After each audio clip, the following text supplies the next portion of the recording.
الله نحمده ونصلي على رسوله الكريم أما بعد فأعوذ بالله من الشيطان الرجيم بسم الله الرحمن الرحيم أفنجعل المسلمين كالمجرمين ما لكم كيف تحكمون أم لكم كتاب فيه تدرسون إن لكم فيه لما تخيرون اکتوبر 2020. یہ اتنا کم از کم بیان میں ہم بتا دیا کریں گے کہ کون سا مہینہ ہے، تاکہ کوئی بعد میں کبھی سنے تو اس کو پتہ ہو کہ کون سی صدی کا بیان ہے نا. میں نے پچھلے دفعہ یہ آیت پڑھی تھی ام نجعل المسلمین کالمجرمین، تو کسی نے بتایا کہ افا نجعل المسلمین، تو وہ افا نجعل ہے، ام نجعل نہیں ہے، لیکن مطلب دونوں کا ایک ہی ہے. اور ایسی کوئی مسٹیک بیان کے دوران ہوا کرے تو اسی وقت بتا دیا کریں. اب آیت میں اگر کوئی زبر زیر کی غلطی تو یہ نہیں تھی، لفظ کی غلطی تھی، لیکن چونکہ میننگ سیم تھے تو وہ افا نجعل کے بجائے میں نے ام نجعل کہہ دیا، تو اسی وقت یہ بول دینا چاہیے بھئی افا نجعل. آیت میں اگر کبھی بھی کوئی مسٹیک ہو نا فوراً بولنا چاہیے پڑھنے میں. اس میں کوئی ادب نہیں ہے کہ جی وہ مفتی صاحب محسوس نہ فرمائیں. یہ ایسا ہی ہے جیسے کہ کسی کی چائے میں مکھی گر گئی، وہ پی رہا ہے، آپ کہہ رہے ہیں کہ مفتی صاحب کہیں محسوس نہ فرمائیں، بعد میں بتائیں گے. تو بعد میں تو موقع چلا گیا نا. اب ایک چیز ریکارڈنگ میں اپلوڈ بھی ہو گئی، چلی بھی گئی، تو وہ اسی وقت بتانا چاہیے. کسی بڑے کی چائے میں مکھی گر جائے تو فوراً ٹوکو گے نا بھائی احتیاط کریں.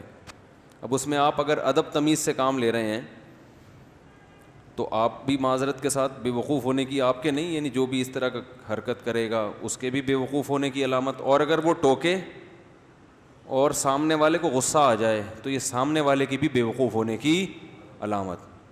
یعنی وہ اس پہ خوش ہے کہ مکھی کھا لوں میں لیکن مجھے کوئی ٹوکے نہیں. سمجھتے ہیں کہ نہیں سمجھتے؟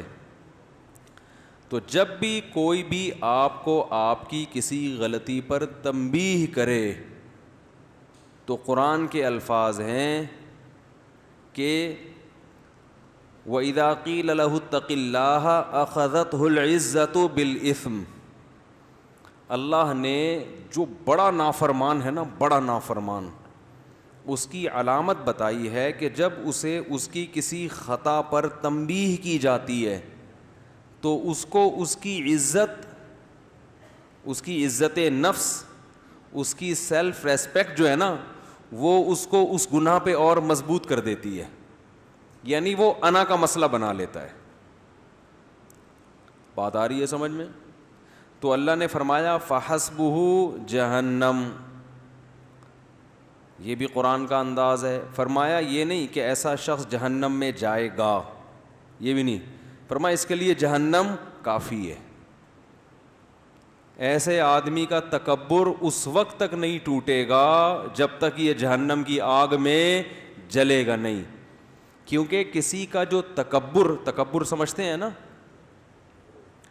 بڑا اپنے آپ کو کچھ سمجھنا، یہ یا تو دلائل سے سمجھ میں آتا ہے اور دلیل ماننے کی اس میں صلاحیت ہے ہی نہیں، کیونکہ دلیل سننے کی صلاحیت نہیں ہے تو ماننا تو اگلا اسٹیپ ہے نا.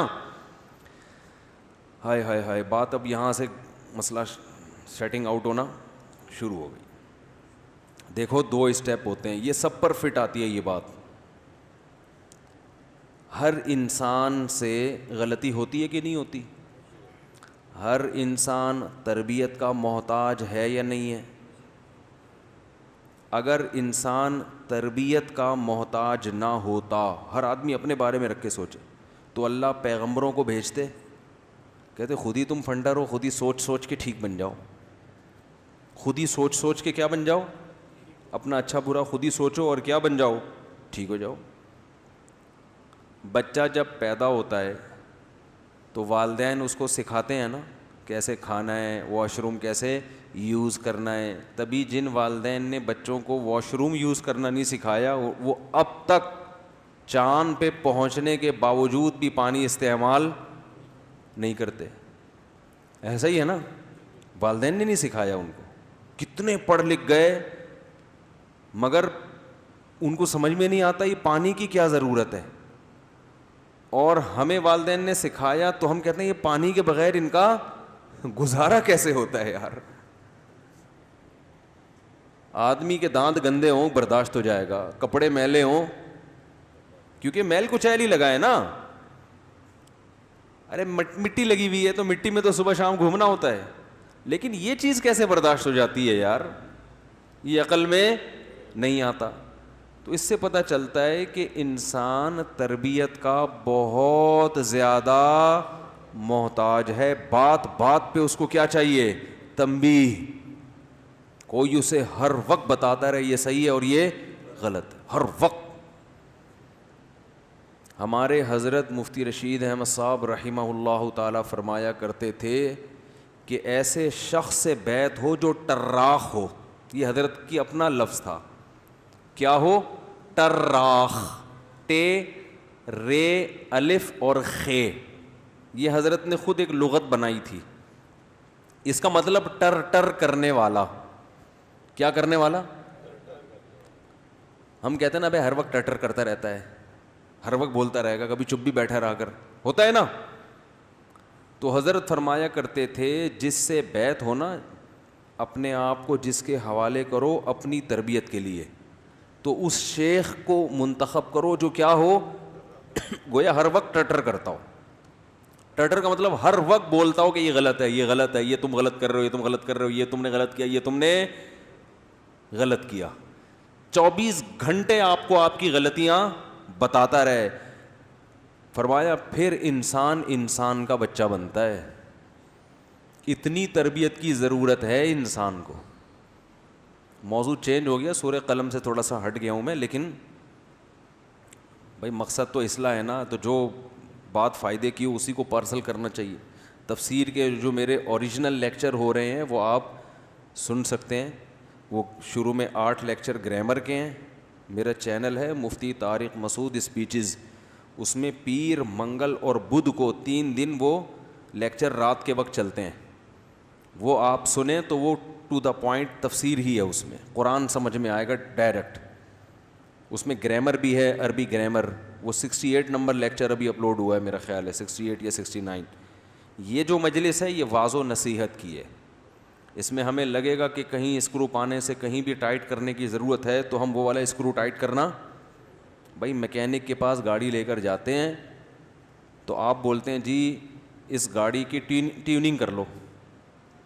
اب اچھا میکینک ہوگا تو اس کو ٹیوننگ کے علاوہ بھی اگر کوئی گاڑی میں کام نظر آئے گا کہ بھائی یہ نٹ تھوڑا سا ڈھیلا تھا, یہ دروازہ تھوڑا وائبریٹ کر رہا ہے, تو اسکرو وہ کیا کرے گا, اس کو ٹائٹ کر دے گا. تو یہاں پر جو آپ آتے ہیں یہ سوچ کے بیان سننے کے لیے بیٹھا کریں کہ مفتی صاحب جس وقت جو اسکرو ڈھیلا دیکھیں گے اس کو ٹائٹ کرنا شروع کر دیں گے. ٹھیک ہے نا. اور نیت ہماری یہ ہوتی ہے کہ میری اپنی بھی اصلاح ہو, کہ ہم کو شیخ و مرشد تو ہے نہیں. تو ہمارے حضرت فرمایا کرتے تھے کہ اپنی اصلاح کسی ایسے شخص سے کراؤ جو ہر وقت تمہیں تمہاری غلطیاں بتاتا رہے. دیکھو ڈاکٹر کے پاس جاتے ہو,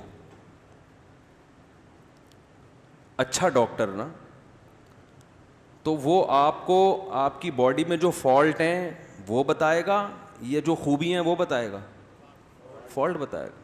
اب آپ ڈاکٹر کے پاس گئے, اس نے آپ کو بتایا ماشا, اب آپ کو فیور بھی ہے, آپ کا جگر بھی صحیح کام نہیں کر رہا, کڈنی کا بھی پرابلم ہے.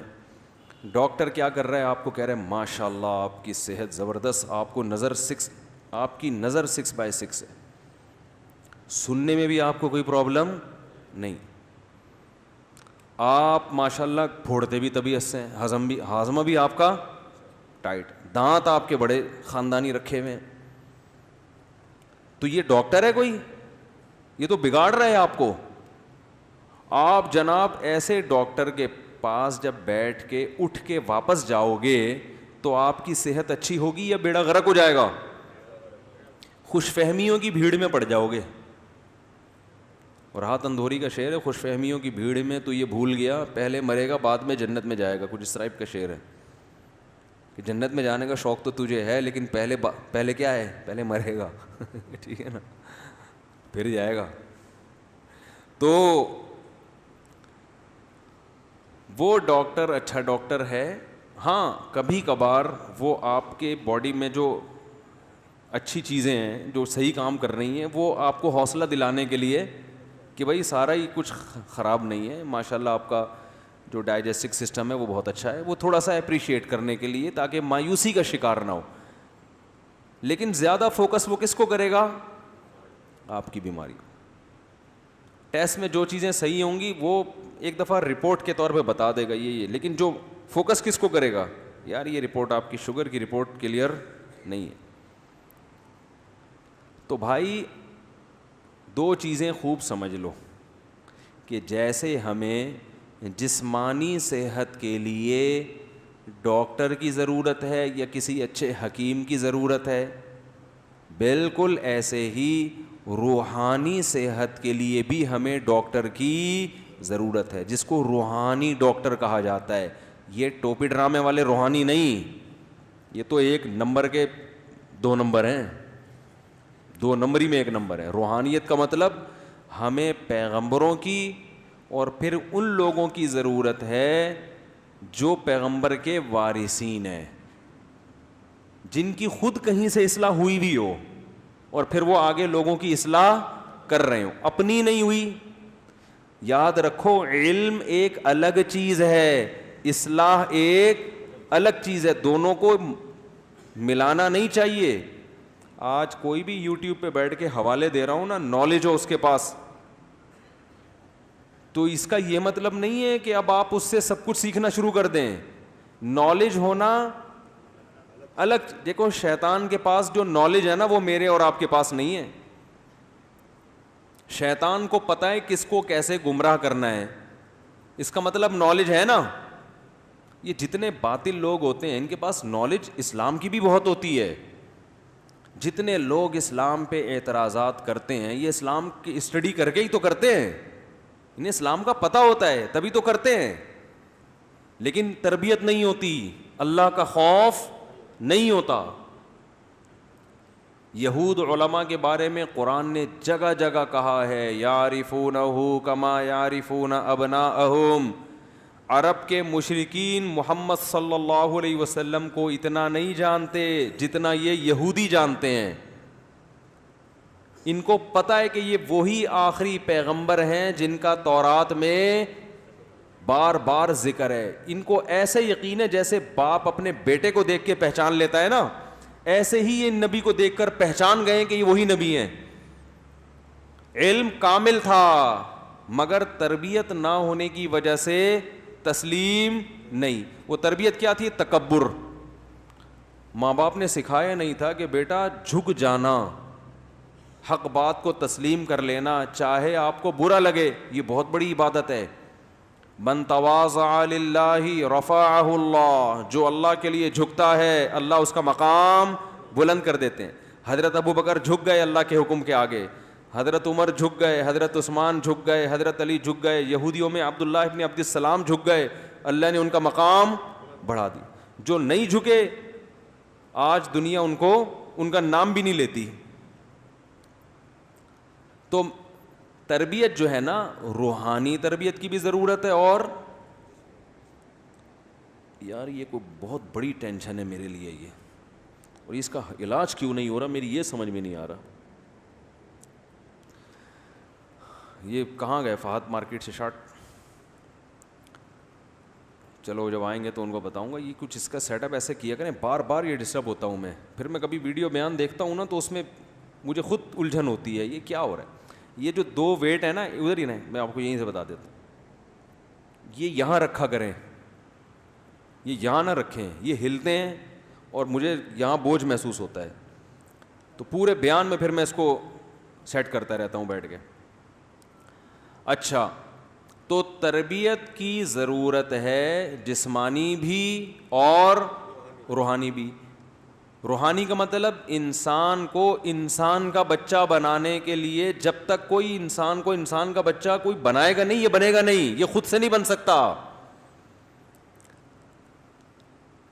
یہ اسلام کا دعویٰ ہے اور یہ بالکل حقیقت پر مبنی. اسلام نے یہ دعویٰ کیا کہاں ہے؟ سوال پیدا ہوتا ہے. بھائی اسلام نے کہاں کہا ہے کہ جب تک کوئی اسے انسان کا بچہ نہیں بنائے گا یہ خود سے نہیں بنے گا؟ خود کسی میں اللہ نے اتنی قابلیت نہیں رکھی ہے کہ وہ خود سے بن جائے, یہ نہیں ہے, ناممکن. دیکھو نا, گوروں میں واش روم میں پانی کا رواج نہیں ہے نا, تو خود سے بن گئے ہیں؟ نہیں بنے نا, ماں باپ نے نہیں سکھایا, ماں باپ کو ماں باپ نے, تو وہ حیران ہوتے ہیں یار یہ پانی وانی کیا ہوتا ہے, اور ہم کہتے ہیں یہ بغیر پانی کے کیسے؟ بھائی ممکن ہی نہیں ہے. تو یہ صرف ایک چیز نہیں ہے, درجنوں چیزیں ہیں. اس کی دلیل قرآن مجید کی آیت ہے, هو الذی بعث فی الامیین رسولا منہم یتلو علیہم آیاتہ ویعلمہم الکتاب والحکمہ ویزکیہم. اللہ فرماتے ہیں ہم نے پیغمبر کو بھیجا جن کا کام قرآن کی آیتیں تلاوت کرنا, یعنی قرآن پڑھ کے سنانا تاکہ تمہیں یاد ہو جائے کہ اللہ نے کیا میسج ڈیلیور ہو جائے. جو میسج کا جو متن ہے نا وہ کیا ہو جائے, وہ ڈیلیور, یعنی متن پہنچانا کہ الحمد سے لے کے والناس تک یہ اللہ کی ورڈنگ ہے, اللہ کے یہ الفاظ ہیں. یہ پیغمبر کے بغیر یہ چیز مل سکتی تھی ہمیں؟ ارے بھائی سفیر کا کام ہوتا ہے, جس ملک کا سفیر ہے وہ سفیر واسطہ بنتا ہے, اس ملک کا پیغام آپ تک پہنچا دیتے کہ بھئی یہ ڈونلڈ ٹرمپ کے یہ الفاظ ہیں, یہ لیٹر ہے, یہ لیٹر میں آپ کو دے کے جا رہا ہوں. سمجھانا سفیر کے ذمے عام طور پر نہیں ہے. سفیر کا کام ہے بھئی یہ میسج ہے, امریکہ کا سفیر آئے گا تو بھئی یہ میسج ہے, یہ میں ڈیلیور کر کے جا رہا ہوں, یہ آپ کے نام پیغام ہے, چاہے وہ الفاظ میں ہو یا ریٹن فارم میں. آگے سمجھانا, اس کی شرح کرنا یہ میرے ذمے, بعض دفعہ سفیر کے ذمے نہیں ہوتا. تو پہلی ذمہ داری پیغمبر کی کیا ہے؟ یتلو علیہم آیا. اس پر مشرکین کہتے تھے کہ اللہ نے اپنا پیغام کے لیے ساری دنیا کے سارے انسانوں میں اپنا پیغام پہنچانے کے لیے ایک شخص کو اس کی سلیکشن کیوں کی ہے؟ ہر ایک کو الگ الگ کیوں نہیں دے دیا اللہ نے پیغام؟ بھئی ہر ایک کو الگ, یعنی قرآن ہر ایک پر نازل ہو جاتا؟ اس کے قرآن نے جوابات دیے ہیں کہ اللہ کی آدم علیہ السلام کے زمانے سے لے کر اب تک یہ عادت نہیں ہے کہ ہر ایک سے ہم کلام ہو. ہمیشہ سے جو سسٹم چلتا آ رہا ہے وہ یہی ہے کہ ایک کی سلیکشن ہوتی ہے, اس کو اللہ ذریعہ بنا کر دوسروں تک بھیجتے ہیں اور اس کو اس کے سچا ہونے کے دلائل قائم کر دیتے ہیں, معجزوں کے ذریعے, اس کی اپنی سیرت کے ذریعے, اس کی اپنی زندگی کو ایسا بنا دیتے ہیں کہ دنیا کو یقین آ جاتا ہے کہ یہ جھوٹا نہیں ہو سکتا. یہ اللہ نے اپنے ذمے لیا ہے. اور قرآن میں اللہ نے کہا کہ کوئی جھوٹ مجھ پہ باندھے گا اس کو پنپنے نہیں دوں گا میں. یہ نہیں ہو سکتا کہ جھوٹا نبی کی نبوت چل بھی جائے, یہ نہیں ہو سکتا. آپ کہہ سکتے ہیں مرزا کی چلی ہے, قادیانی کی نہیں چلی ہے, اس پر میں ایک مستقل بیان کر چکا ہوں. وہ اس کو چلنا نہیں کہتے, اپنی کوئی حیثیت سرے سے ہے ہی نہیں, ٹھیک ہے نا. تو اس پر ایک تفصیلی بیان ہو چکا ہے, اگر میں ادھر گیا تو پورا ٹاپک چینج ہو جائے گا. دوسرا کام پیغمبر کی ذمہ داری اللہ نے لگائی, یتلو علیہم آیاتہ ویعلمہم الکتاب. پیغمبر ان کو کتاب سکھائیں گے بھی. سکھانے کا مطلب کیا ہے؟ جیسے کوئی امریکہ کا سفیر امریکہ کا پیغام لے کر آیا نا, تو بعض دفعہ تو اس کا کام ہوتا ہے متن پڑھ کے سنا دینا, لیکن اس کے ذمے امریکہ نے یہ بھی لگایا کہ سمجھانا بھی کس کے ذمے ہے؟ آپ کے ذمے. جیسے ہم بعض دفعہ کسی کو فتویٰ لکھ کے دیتے ہیں, وراثت کا فتویٰ وہ لکھ دیا ہم نے. بعض دفعہ ایسے ہوتا ہے کہ جب ہم اس کو لکھ کے دیتے ہیں نا بھئی یہ فتویٰ ہے, تو پڑھنے والی کی سمجھ میں آتا نہیں. وہ ہمارے پاس ہمارا فتویٰ لے کے آتا ہے, حضرت یہ سمجھا دیں ہمیں, تو ہم اس کو بیٹھ کے گھنٹوں گھنٹوں سمجھا رہے ہوتے ہیں کہ یہ مطلب ہے, یہ مطلب ہے, پہلے یوں کرو پھر. تو وہ جو ڈیفینیشن ہوتی, وہ جو ڈیفائن کیا جا رہا ہوتا ہے, وہ اس فتوے کے علاوہ ہماری اپنی آسان زبان ہوتی ہے. فتوے کی زبان ایک قانونی ہوتی ہے نا, لگے بندے الفاظ ہوتے ہیں, تو ہم پھر اپنے اسٹائل میں اخپل طریقے سے اس کو کیا کرتے ہیں, بولو بھائی, سمجھاتے. یہ جو سمجھانا ہے یہ فتویٰ نہیں ہوتا بلکہ فتوے کی شرح ہوتی ہے. بہت مشکل ہے سمجھانا. یہ اس فتوے کی کیا ہوتی ہے, شرح. تو یہ الفاظ اور فتوے کے الفاظ کیا ہوتے ہیں, چینج ہوتے ہیں. یہ سیم اگر ہو تو شرح تھوڑی ہوئی. میرا منکرین حدیث سے بحث ہوئی تھی نا, میں وہ بحث نہیں بتا رہا, صرف اتنی بات. وہ منکرین حدیث کہتے تھے یتلو علیہم آیاتی و یزکیہم و یعلمہم, یزکیہم پہلے ہے, ایک آیت میں یزکیہم بعد میں اور ایک آیت میں یزکیہم پہلے, دونوں طرح کی آیتیں. تو جو وہ یہ کہتے ہیں نا کہ حدیث حجت نہیں ہے, کہتے ہیں صرف قرآن کو مانو, قرآن کو. تو میں نے ان سے کہا قرآن خود کہہ رہا ہے کہ نبی کا کام ہے کتاب سکھانا, تو اگر حدیث کو نہیں مانتے تو نبی نے جو سکھایا ہے وہ گیا کہاں؟ اور جب نبی صحابہ کو سکھا رہے تھے, اس کا مطلب صحابہ براہ راست قرآن نہیں سمجھ سکتے تھے. نبی سے قرآن کا متن تو لیا صحابہ نے, اس متن کا مطلب بھی لیا ہے صحابہ نے, اور جو مطلب اور شرح اور جو اس کی تفصیل ہے وہ اس متن کے علاوہ کوئی چیز ہے. تو اگر یہ حدیث حجت نہیں ہے تو پھر وہ علاوہ کہاں ہے؟ اگر نہیں ہے تو اس کا مطلب ہم قرآن سمجھ سکتے ہی نہیں ہیں. آپ لوگ کی سمجھ میں آ رہا ہے میں کیا کہہ رہا ہوں؟ ارے جب صحابہ کی سمجھ میں نہیں آ سکتا تھا نبی کے سکھائے بغیر, تو میری اور آپ کی سمجھ میں قرآن کہاں سے آئے گا حدیث کے بغیر؟ آپ کہہ سکتے ہو کہ صحابہ کی سمجھ میں آ سکتا تھا تو ہماری سمجھ میں بھی آ سکتا ہے. سوال یہ کہ اگر صحابہ کی سمجھ میں قرآن براہ راست آ سکتا تھا تو اللہ نے نبی کے ذمے کیوں لگایا یعلمہم, نبی سکھائیں گے ان کو؟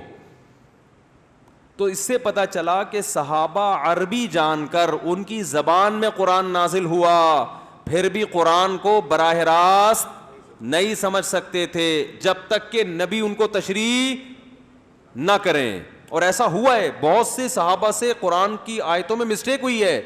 جب نبی کے پاس آئے تو آپ صلی اللہ علیہ وسلم نے ان کو ان کا مطلب بتایا. دو مثالیں اس وقت میرے ذہن میں. قرآن میں آتا ہے الذین آمنوا ولم یلبسوا ایمانہم بظلم اولئک لہم الامن وہم مہتدون. قرآن میں آتا ہے جو لوگ ایمان لے آئے اور ایمان کے ساتھ ذرا بھی ظلم ان کے ایمان کے ساتھ مکس نہیں ہوا. ایمان تو تھا مگر اس میں ظلم ذرا بھی, وَلَمْ يَلْبِسُوا إِيمَانَهُمْ بِظُلْمٍ, ذرا سا بھی ظلم اس کے ساتھ نہیں تھا, تو یہ لوگ امن میں ہوں گے اور یہی سیدھے راستے پر ہے. بہت سے صحابہ کو خیال ہوا کہ تھوڑا بہت ظلم تو ہر آدمی سے دنیا میں ہو جاتا ہے. کیا ہو گیا آپ لوگوں کو؟ آج کچھ عجیب عجیب سے لگ رہے ہیں آپ لوگ. بھائی ہر آدمی سے تھوڑا بہت ظلم زیادتی ہلکی پھلکی, تو تھوڑی سی غیبت ہو گئی, تھوڑا سا کچھ تکلیف ہو گئی, ساری زندگی ایسے اپنے آپ کو بچا کے رکھنا کہ سرے سے کبھی دنیا میں ظلم چھوٹا موٹا بھی, کیونکہ قرآن کے علم بظلم, بظلم نہیں ہے, الظلم نہیں ہے, ظلمن, اس میں تنوین تقلیل کے لیے, معمولی سا بھی ظلم نہیں ہونا چاہیے. تو صحابہ ڈر گئے کہ بھائی یہ آیت تو ہمیں کیا کر رہی ہے, مایوس, کہ ہم تو سیدھے راستے پر ہو ہی نہیں سکتے, کیونکہ قرآن کہہ رہے یہی لوگ سیدھے راستے پر ہیں اور امن میں یہی لوگ ہوں گے قیامت کے دن, کہ ایمان لائے اور اتنا سا رائی کے دانے کے برابر بھی ظلم نہیں ہوا ہی نہ ہو. پریشان ہو گئے.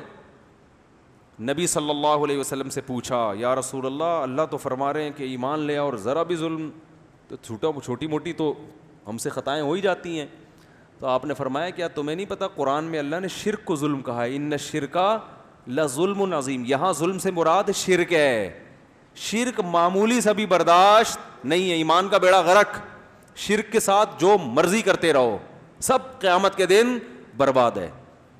پھر صحابہ کو تسلی ہوئی کہ یہاں ظلم سے کیا مراد ہے, یعنی یہ ورڈنگ ہے نا یہ تو اللہ, تو اس کا مطلب کس نے بتایا؟ نبی صلی اللہ علیہ وسلم.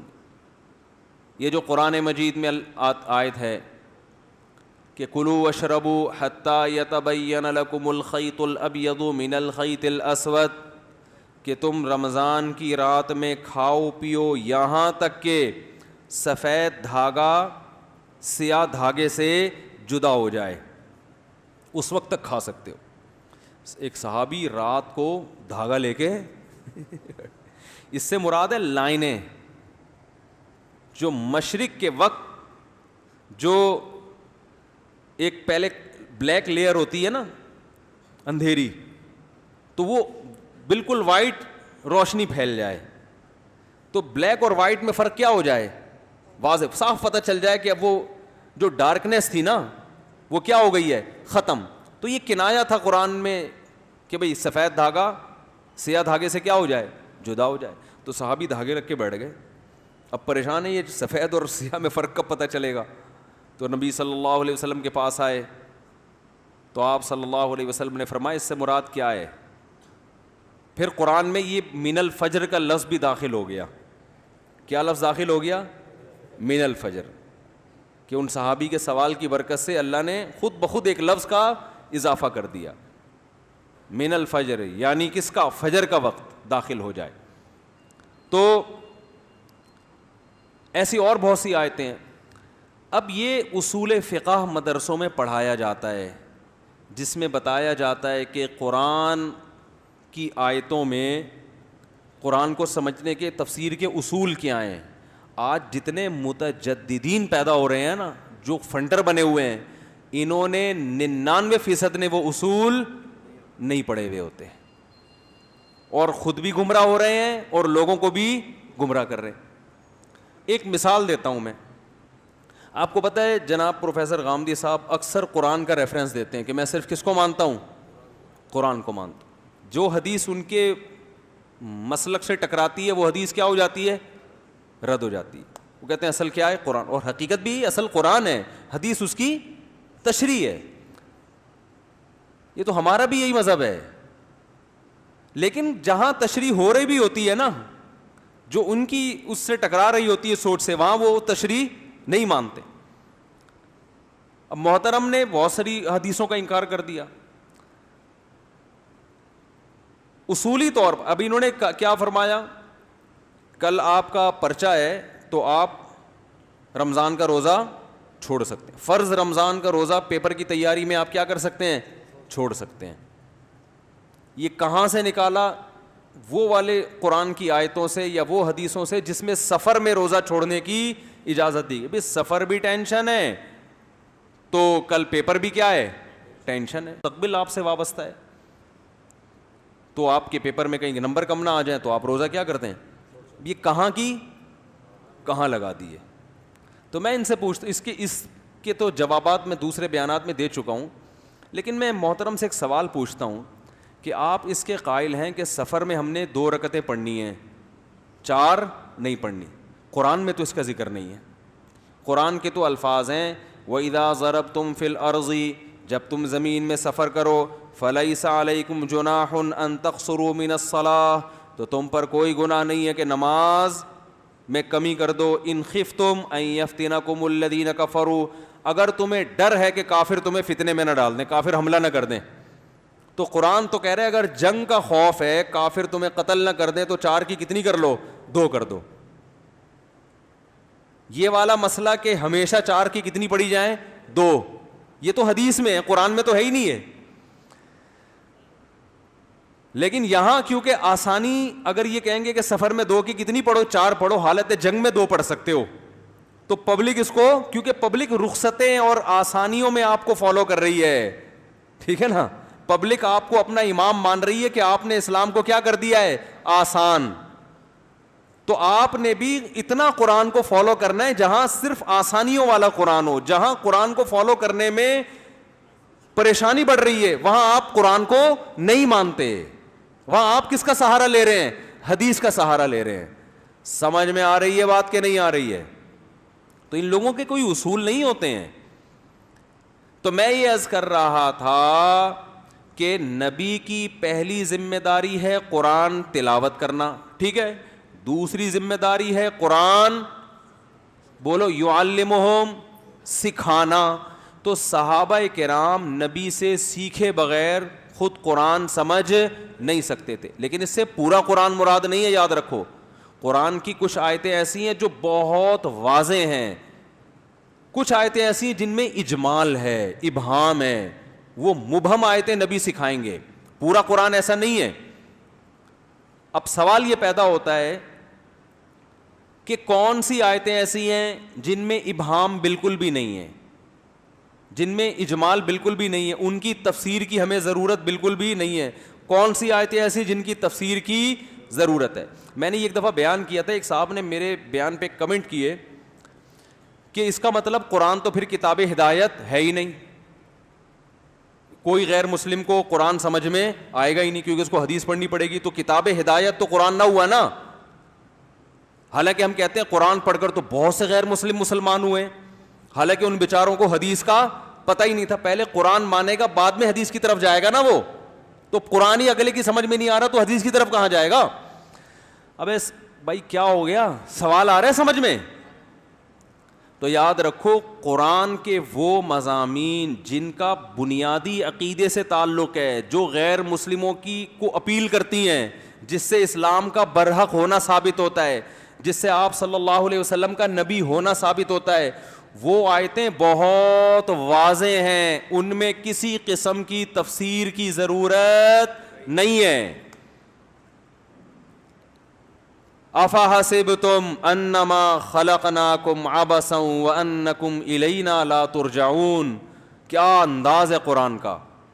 قرآن نے نا سورہ مومنون کے آخر میں اہل جنت اور اہل جہنم کے مکالمے کا ذکر کیا ہے کہ جگر کے خلاف کلپ بناؤ, مولویوں کے خلاف کلپ نہ بناؤ. کہ جو برگر میں جو اتنی مرغیاں روزانہ کروڑوں کاٹ کے چکن برگر میں شامل کی جاتی ہیں, بڑی بڑی کمپنیاں جو یہ کام کر رہی ہیں, کس بیس پہ کر رہی ہیں؟ ہمارے پاس دلیل ہے, ہم سے فتویٰ لیں گے, ہم کہیں گے قرآن میں اللہ نے اجازت دی ہے کہ یہ جانور کس نے حلال کیے ہیں؟ اللہ نے. لہٰذا KFC والوں کو ہم کہیں گے آپ کاٹ کاٹ کے برگر بنائیں, بزنس کریں. ایتھیس سے وہ پوچھیں گے, ایتھیس کے پاس کوئی دلیل بولو بھائی نہیں ہے. لہذا وہ ہندو ازم عقلی لحاظ سے صحیح کہتا ہے. اگر اللہ کو نکال دیں گے تو ہندو صحیح کہتے ہیں کہ انسان کو ویجیٹیرین ہونا چاہیے, سبزی خور ہونا چاہیے, جانور پہ ظلم کی اجازت نہیں. پھر ہندو صحیح کہتا ہے کہ گائے ماں ہے, وہ ہمیں دودھ پلاتی ہے, اس کی ہمیں عزت دینی چاہیے. تو ہمیں پھر ہندوؤں سے یہ اعتراض نہیں ہوگا کہ گائے کو عزت کیوں دے رہے ہو, پھر ہمیں پھر بکری کو بھی دو, پھر بھینس کو بھی دو, اسی اصول کی بیس پر مرغی کو بھی دو. مرغی کیا دیتی ہے ہمیں؟ انڈے دیتی ہے. تو گائے اگر ماں ہے تو مرغی ماں کے برابر نہیں تو خالہ کے برابر تو اس کا بھی رشتہ ہونا چاہیے نا.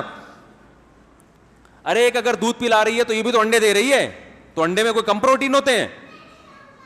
اگر آپ اللہ کو اپنی ڈکشنری سے نکال دو تو پھر ہندوؤں کی بات 100% درست ہے کہ انسان کے لیے گوشت حلال نہیں ہے, کیونکہ اس کے لیے جانور کی جان لینی پڑتی ہے. تو ہندو کہتا ہے جتنا زندہ رہنے کا حق انسانوں کو ہے اتنا ہی جانوروں کو بھی ہے. کس بیس پہ آپ اس کو کاٹ کے کھا رہے ہو؟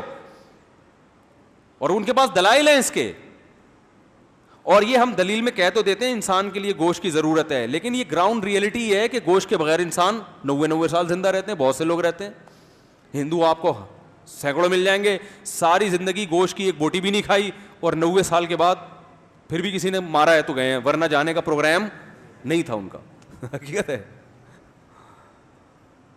تو یہ تو ہمارے پاس دلیل ہے, لیکن ہندوؤں سے ہم پھر یہ کہیں گے پھر یہ گائے ہی کیوں؟ زیادہ تر دنیا میں دودھ بھینس کا پیا جاتا ہے, گائے کا نہیں بھی. تو گائے اگر ماں ہے تو بھینس نانی ہونی چاہیے پھر آپ کی, اور مرغیاں خالہ. اور کون سے جانور ہیں جس سے فائدہ اٹھاتے ہیں؟ بکری کا دودھ پیتے ہیں, وہ کم پیا جاتا ہے, لیکن کم پیا جائے, جو پی رہا ہے اس کے لیے تو ماں ہو گئی نا. وہ جو بکری کا دودھ پیتا ہے اس کے لیے بکری کیا ہے؟ ماں ہے. تو اس لیے سیدھی سیدھی بات ہے جو اسلام نے کر دی, قرآن نے کہہ دیا ہم نے یہ سب کس کے لیے بنایا؟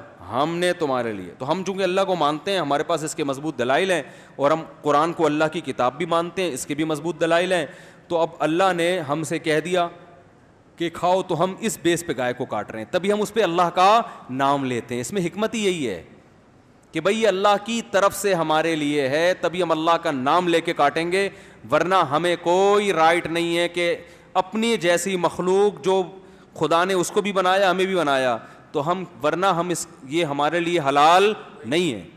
تبھی جس جانور پہ اللہ کا نام نہ لیا جائے ہم اسے نہیں کھاتے. جو جانور طبعی موت مر جائے اس کو بھی نہیں کھاتے ہم, کہ خود سے مرا ہے. اللہ نے کہا تمہارے لیے یہ حلال نہیں ہے, جب تک اللہ کا نام نہیں لوگے یہ جانور تمہارے لیے حلال نہیں ہوگا. تو اس سے آپ کو پتہ چل گیا کہ یہ جو اسلام نے کہا ہے نا جانور ذبح کرتے ہوئے اللہ کا نام لو, اس کی حکمت کیا ہے, یہ بھی سمجھ میں آ گئی ہوگی. یہ بزبان ہاں مال کہہ رہے ہوتے ہیں اللہ تیری پرمیشن ہے تو کاٹ رہے ہیں, ورنہ اس کا بھی زندہ رہنے کا اتنا ہی حق ہے جتنا ہمارا ہے. بکرا 2 دانت کا ہوا, ابھی جوانی کے دن آئے, بد نظری بھی نہیں کرنے دی اس کو اور کاٹ کے کھا گئے. ظلم ہے یا نہیں ہے؟ تو ایتھیسٹ سے ہم پوچھیں گے بھائی ظلم ہے یہ, کیوں کھا رہا ہے تو؟ اپنے لیے تو سب کچھ تو نے گے میرج کو بھی حلال کر دیا ہے بھائی, اور یہ بھی اللہ کی ایک مخلوق ہے, اس کے بھی وہی جذبات ہیں جو تمہارے اندر ہیں. اس کو ابھی تم کو کوئی سیٹنگ بھی نہیں ہونے دی تم نے یا سیٹنگ چل رہی تھی, وعدے چل رہے تھے آپس میں, اور پہلے کاٹ کے تم نے کیا کر دیا, کھا گئے. کس بیس پہ کھایا تم نے؟ تو جو ایتھیس یا جو ملحد اور جو لوگ کہیں نا مسلمان بقرہ عید میں کروڑوں جانور کاٹتے ہیں, تو آپ ان سے بولیں مسلمان کروڑوں جانور کاٹتے ہیں, کروڑوں کے اربوں بھی کاٹیں, ان کے پاس ایک دلیل ہے, خدا نے اجازت دی ہے. اور تم جو خدا کو نہیں مانتے, تم ایک بھی اگر کاٹتے ہو تو یہ کیا ہے, ظلم ہے. یونائٹڈ نیشن میں اس کے خلاف قانون پاس کرواؤ, یونائٹڈ نیشن کے خلاف پھر تم کلپ بناؤ, KFC برگر والوں کے خلاف تم کلپ بناؤ, یار کروڑوں مرغیاں کاٹ کے کھا جاتے ہیں یہ, ٹھیک ہے نا. نہیں بنائیں گے کبھی بھی, ان کو صرف اسلام ملا ہوا ہے. تو میں جلدی سے بات کو سمیٹ کے اب لپیٹتا ہوں. بات کیا چل رہی تھی جو شروع ہوا تھا جہاں سے بات اب میں ختم کر رہا ہوں. سورہ قلم تو ہے. میں اصل بات یہ کر رہا تھا کہ اللہ نے انسان کو تربیت کا محتاج بنائے, اور قرآن میں جو بدترین شخص ہے نا اس کے لیے قرآن کے الفاظ کیا ہیں کہ جب اس کو نصیحت کی جائے تو یہ بجائے اس کے کہ چلو نصیحت سمجھ میں نہیں آئی, یہ عمل نہیں کیا, نہ یہ بالکل نصیحت کے اگینسٹ چلنا شروع ہو جاتا ہے. جب تک نصیحت نہیں کی تھی تو اس بات کا امکان تھا کہ ٹھیک بھی ہو سکتا ہے اور اسی برائی پہ بھی, لیکن جب کسی نے سمجھا دیا تو اب اس نے قسم اٹھا لی کہ اب میں برائی رہوں گا. وجہ کیا ہے, یہ عزت نفس کا مسئلہ بنا لیتے ہیں. تو اللہ فرماتے ہیں ایسے لوگوں کا ٹھکانہ, ایسے لوگوں کے لیے کیا کافی ہے, جہنم کافی ہے ان کے لیے. یعنی اس کے علاوہ یہ سدھرنے والے نہیں ہیں, کیونکہ سدھرنے کا ایک راستہ ہے تربیت, اور تربیت کے دروازے انہوں نے اپنے لیے کیا کر دیے ہیں, بند, کیونکہ تربیت کے بغیر سدھرنا ناممکن ہے. یہ اصل جو پوائنٹ کی بات ہے نا, میں وہ یہ کرنا چاہ رہا تھا کہ ہم میں سے آج ہر شخص یہ سمجھتا ہے کہ مجھے تربیت کی ضرورت نہیں ہے, مجھے کوئی نہ سمجھائے میں خود سمجھوں گا. تو معاشرے میں ساری خرابی کہاں سے شروع ہوتی ہے, یہاں سے. میں خود سمجھدار ہوں بھائی, آپ کتنے بڑے ہو جائیں آپ کو پھر بھی تربیت کی ضرورت, اور آپ لوگوں کے لیے اپنا سینہ لوگوں کے لیے کشادہ رکھیں کہ میری غلطی پر مجھے ٹوکا جائے, اور اگر کسی کو اس کی غلطی پر ٹوکا جا رہا ہے اور وہ رجوع کر رہا ہے تو آپ کی نظر میں اس کی عزت کم نہیں ہونی چاہیے بلکہ بڑھنی چاہیے. آپ یہ نہ سمجھیں یہ عالم نہیں ہے, یہ پڑھا لکھا نہیں ہے, اس کو تو پتہ ہی نہیں تھا, ہم نے بتایا ہے.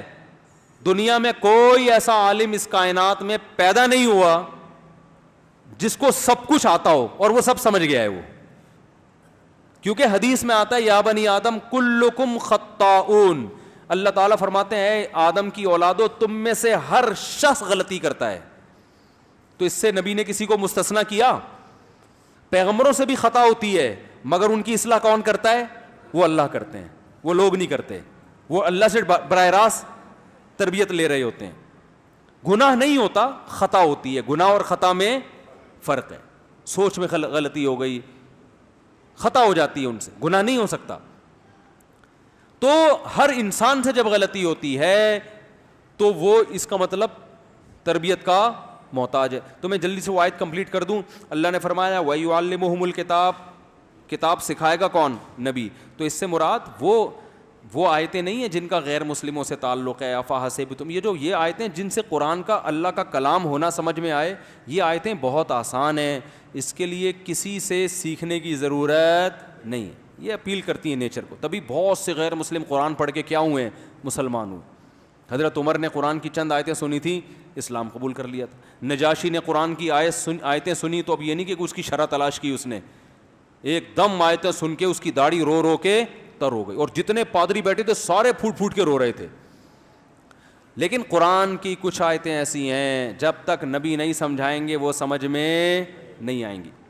اچھا, اگلا مقام اللہ نے جو اصل میرا ٹاپک تھا, فرمایا وَيُزَكِّيهِمْ, نبی ان کا تزکیہ کریں گے. تزکیہ کو آسان لفظوں میں ٹریننگ, تربیت, یعنی انسان کو انسان بنانا حقیقی معنوں میں. تو یہ صحابہ نے قرآن پڑھ کر براہ راست ان کا تزکیہ نہیں ہوا, بلکہ نبی نے پریکٹیکلی ان کا تزکیہ کیا ہے. کیسے کیا, اس کی بہت ساری مثالیں ملتی ہیں. ایک صحابی درخت لگا رہے ہیں, آپ صلی اللہ علیہ وسلم ان کے پاس گئے, فرمایا تم یہ اتنی لمبی لمبی امیدیں, یہ پھل دے گا کتنے سال کے بعد, کیا تمہیں یہ امید ہے کہ میں اتنے سال یقیناً زندہ رہوں گا میں؟ دیکھو آپ صلی اللہ علیہ وسلم نے پریکٹیکلی ان کی تربیت کی کہ دنیا دل لگانے کی جگہ نہیں ہے. دوسری طرف آپ ترغیب دے رہے ہیں, جس نے درخت لگایا مر گیا, جب تک چرند پرند بھی اس درخت سے کھاتے رہیں گے اسے ثواب ملتا رہے گا. کیا مطلب؟ درخت لگانے سے منع نہیں کیا جا رہا, درخت لگانے میں آپ کی نیت کو صحیح کیا جا رہا ہے. دنیا مقصد نہیں ہونی چاہیے, اتنے لمبی لمبی دنیا کے لیے پلاننگ بے وقوفی ہے. وہ ہے نا, آگاہ اپنی موت سے کوئی بشر نہیں, سامان 100 برس کا پل کی خبر نہیں. تو یہ تو قرآن میں اللہ نے خود کہہ دیا کہ دنیا دھوکے کا گھر ہے, دل لگانے کی جگہ نہیں ہے.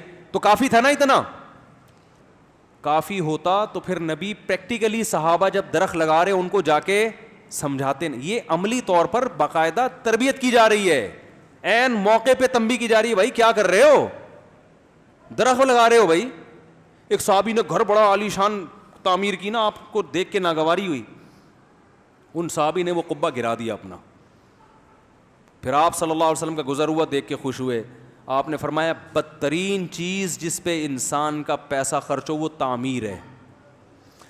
آپ ایک دم پریشان ہو جائیں گے, کس قسم کی باتیں کر رہے ہیں آج مولوی صاحب. یہ ٹریننگ ہے, یہ وہی جو میں بیان کرتا ہوں, سب سے پہلے پیسہ خرچ کرو کھانے پر, سریا مکان کے بجائے اپنی ہڈیوں میں ڈالو. سمجھ رہے ہو؟ نہیں آ رہی بات. پھر سواری اچھی رکھو, سب سے پہلے تو بیگم اچھی رکھو, اس کے لیے بھی پیسے خرچ ہوتے ہیں آج کل. فری پھوکٹ میں اچھی بیوی بھی ملتی ہے آج کل, کوئی نصیبوں والوں کو مل جائے تو الگ بات. سادگی کی ترغیب دے رہے ہوتے ہیں لوگ ہمیں, یار وہ اتنا مہر, ان کو بولیں اسلام میں سادگی ہے. تو میں نے کہا یہ سادگی بحریہ ٹاؤن میں مکان لیتے ہوئے سمجھ میں نہیں آئی تھی ہیں. اس کا مطلب تم چاہتے ہو تمہیں فری پھوکٹ میں کوئی بھی باپ اپنی بیٹی پکڑا دے, اور تم پھر اس کی جب فری پھوکٹ میں آئے گی تو قدر تھوڑی ہوتی ہے. مہر کا تو تصور ہی یہی ہے نا اسلام میں, کچھ جیب سے نکلے گا تو قدر کرے گا, بھائی چھوڑنا آسان نہیں ہے, اتنا مہر ہے. مہر دیکھو 5,000 10,000, یہ میں تو نکاح پڑھاتا ہوں, اتنے تھوڑے تھوڑے مہر, یار کیا ہو گیا یار. یہ اس وقت تو میں کچھ نہیں کہتا, بھائی تمہاری مرضی, تم 10,000 رکھو 15, لیکن میں سوچتا ہوں یار عورت کی کچھ تو ویلیو ہونی چاہیے معاشرے میں. 10,000 میں تو رکشا, کچھ رکشے کی قیمت ہی دے دو بیوی کو.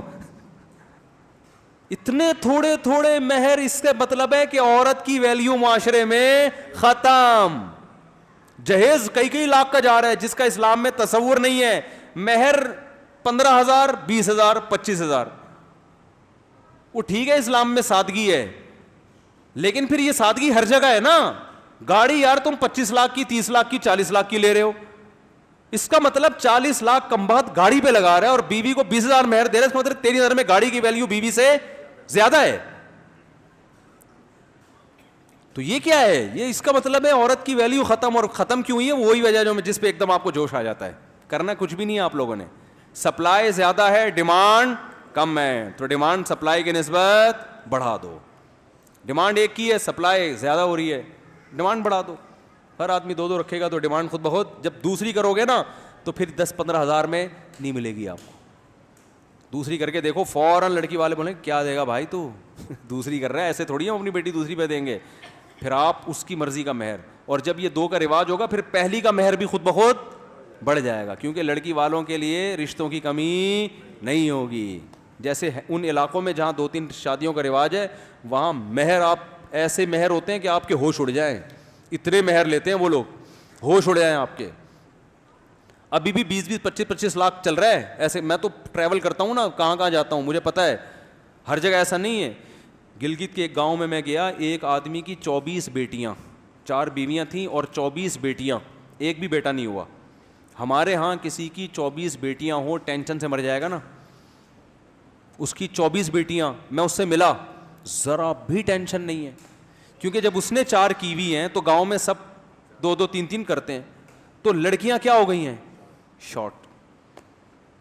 اب جس کے یہاں بیٹیاں ہیں نا, سب اس سے تمیز سے بات کرتے ہیں, کسی طرح یہ ہمارے بیٹے کو اپنی بیٹی کا رشتہ دے دے گا یار, کیونکہ گاؤں میں رشتوں کے لیے لڑکیاں نہیں ہیں, تو اس کو کوئی ٹینشن نہیں ہے. صحیح ہے نا, 24 بیٹی ہیں کہ 48 بھی ہو, کوئی مسئلہ نہیں ہے.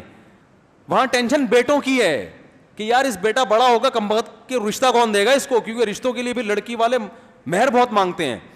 یہ میں خدا کی قسم اپنی آنکھوں سے دیکھ کے آیا ہوں, تو اس لیے ہماری باتیں آپ کی سمجھ میں نہیں آتی, لیکن حقیقت یہی ہے جو میں بیان کر رہا ہوں.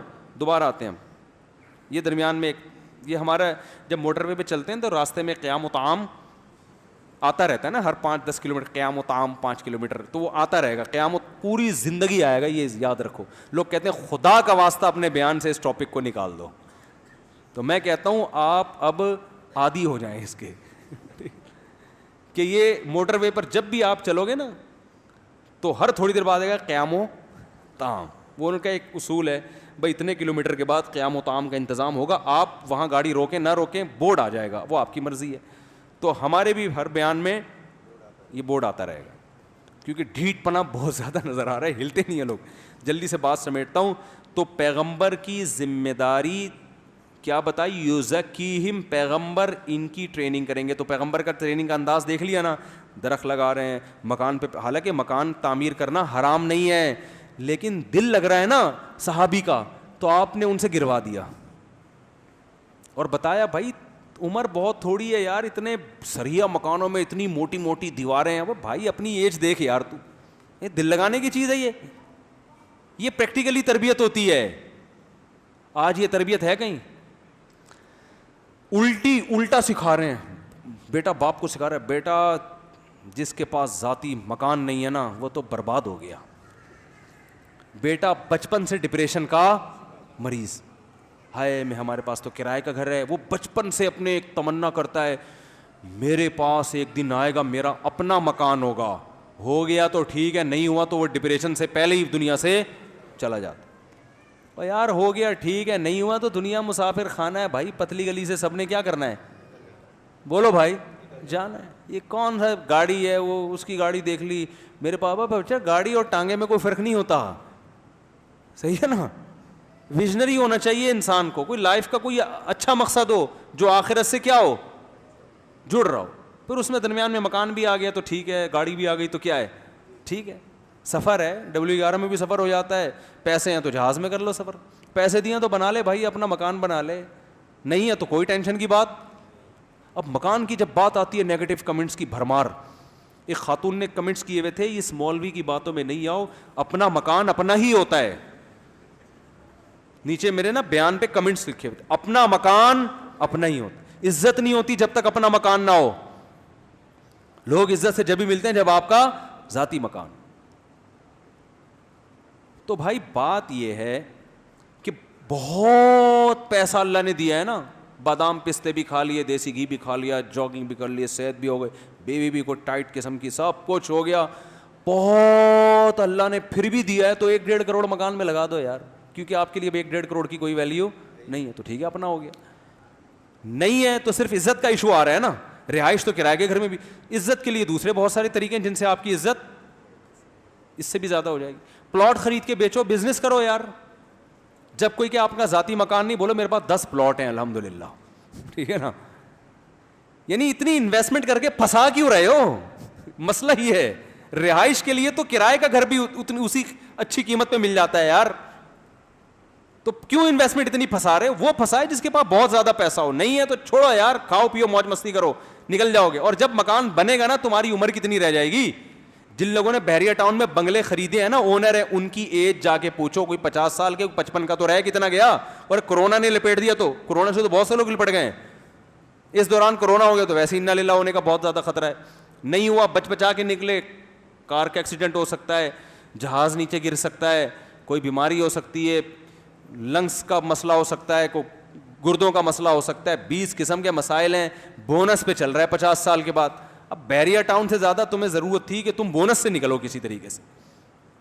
وہ اس پہ خوش ہو رہا ہے میرا, ابے بھائی دن کتنے رہ گئے. دیکھو میں جس ایج میں ہوں نا ابھی, میں کوئی نیکا بہت بزرگ نہیں ہوں, لیکن بزرگوں کی تھوڑی سی جوتیاں سیدھی گئی تو اتنا احساس رہتا ہے کہ اب مجھے ذاتی مکان میں ذرا بھی دلچسپی نہیں ہے, اس لیے کہ یار آدھی سے زیادہ زندگی ہماری گزر گئی. اب کیا بچپن میں بن جاتا تو چلو تھوڑا بہت شو مارتے ہیں, ہمارا اپنا گھر ہے. اب تو نے رہنا کتنا ہے. تو میں سوچتا ہوں یار, میں سوچتا ہوں کتنی زندگی رہ گئی, وہ بھی اگر بہت زیادہ ہوا تو 70-80 سال نا اگر بچ گئے تو کیسے ٹھک ٹھک ٹھک کر کے گزرتے ہیں. جو انجوائے لائف کو انجوائے کرنے کا جو اصل ٹائم تھا وہ تو گیا نا. اب تو آگے بڑھاپا ہے, تو کیا انجوائے کریں گے. اپنا مکان تو دوسرے کا مکان. اب تو بھائی کھانسی کم ہو, ذرا بس کھانسی ہو مگر تھوڑی سی کم ہو, شوگر ہو مگر اتنی خطرناک نہ ہو جائے. یہ تو سب چیزیں ہوں گی, یہ تو ہوگا ٹھیک ہے نا. تو میں لوگوں پہ حیران ہوتا ہوں, ہو سکتا ہے میں اپنا ذاتی مکان بنا لوں, این ممکن ہے خبر آ جائے مفتی صاحب نے اپنا گھر خرید لیا اور ہمیں بیان میں کر, تو خرید لوں اس کا مطلب ہے مفتی صاحب کے پاس اتنے آ گئے ہیں, یا تو فری میں کسی نے گفٹ کر دیا ہے جو کہ بظاہر کوئی چانس نہیں ہے, یا تو کسی نے گفٹ کیا ہے, یا مفتی صاحب نے ڈیڑھ ہوشیاری کی ہے, بزنس بڑا شروع کر دیا ہے, مکان خرید کے بیچنے والا بزنس شروع کر دیا ہے. یا تو یہ نیت ہوگی, یا پھر اس کا مطلب اتنا پیسہ آ گیا ہے کہ گاڑی بھی ہٹو بچوں ہو گئی ہے, شادیاں بھی کمپلیٹ ہو گئی ہیں, بچوں کی تعلیم بھی ہٹو بچوں قسم کی ہو گئی ہے. اب مفتی صاحب کو سمجھ میں ہی نہیں آ رہا تھا کیا کریں, تو چلو اپنا گھر خرید لیا. لیکن پھر بھی نہیں دل کرتا خدا کی قسم خریدنے کا, یار اتنے پیسے کچھ اور کر لو یار ٹھیک ہے. رہنے کے لیے کرائے کے گھر میں بھی سہولتیں وہ تمام میسر ہیں جو ذاتی گھر میں ہوتی ہیں. تو صرف اس لیے کہ لوگ مفتی صاحب کو کہیں گے ذاتی گھر ہے, اس لیے مفتی صاحب کی عزت ہوگی.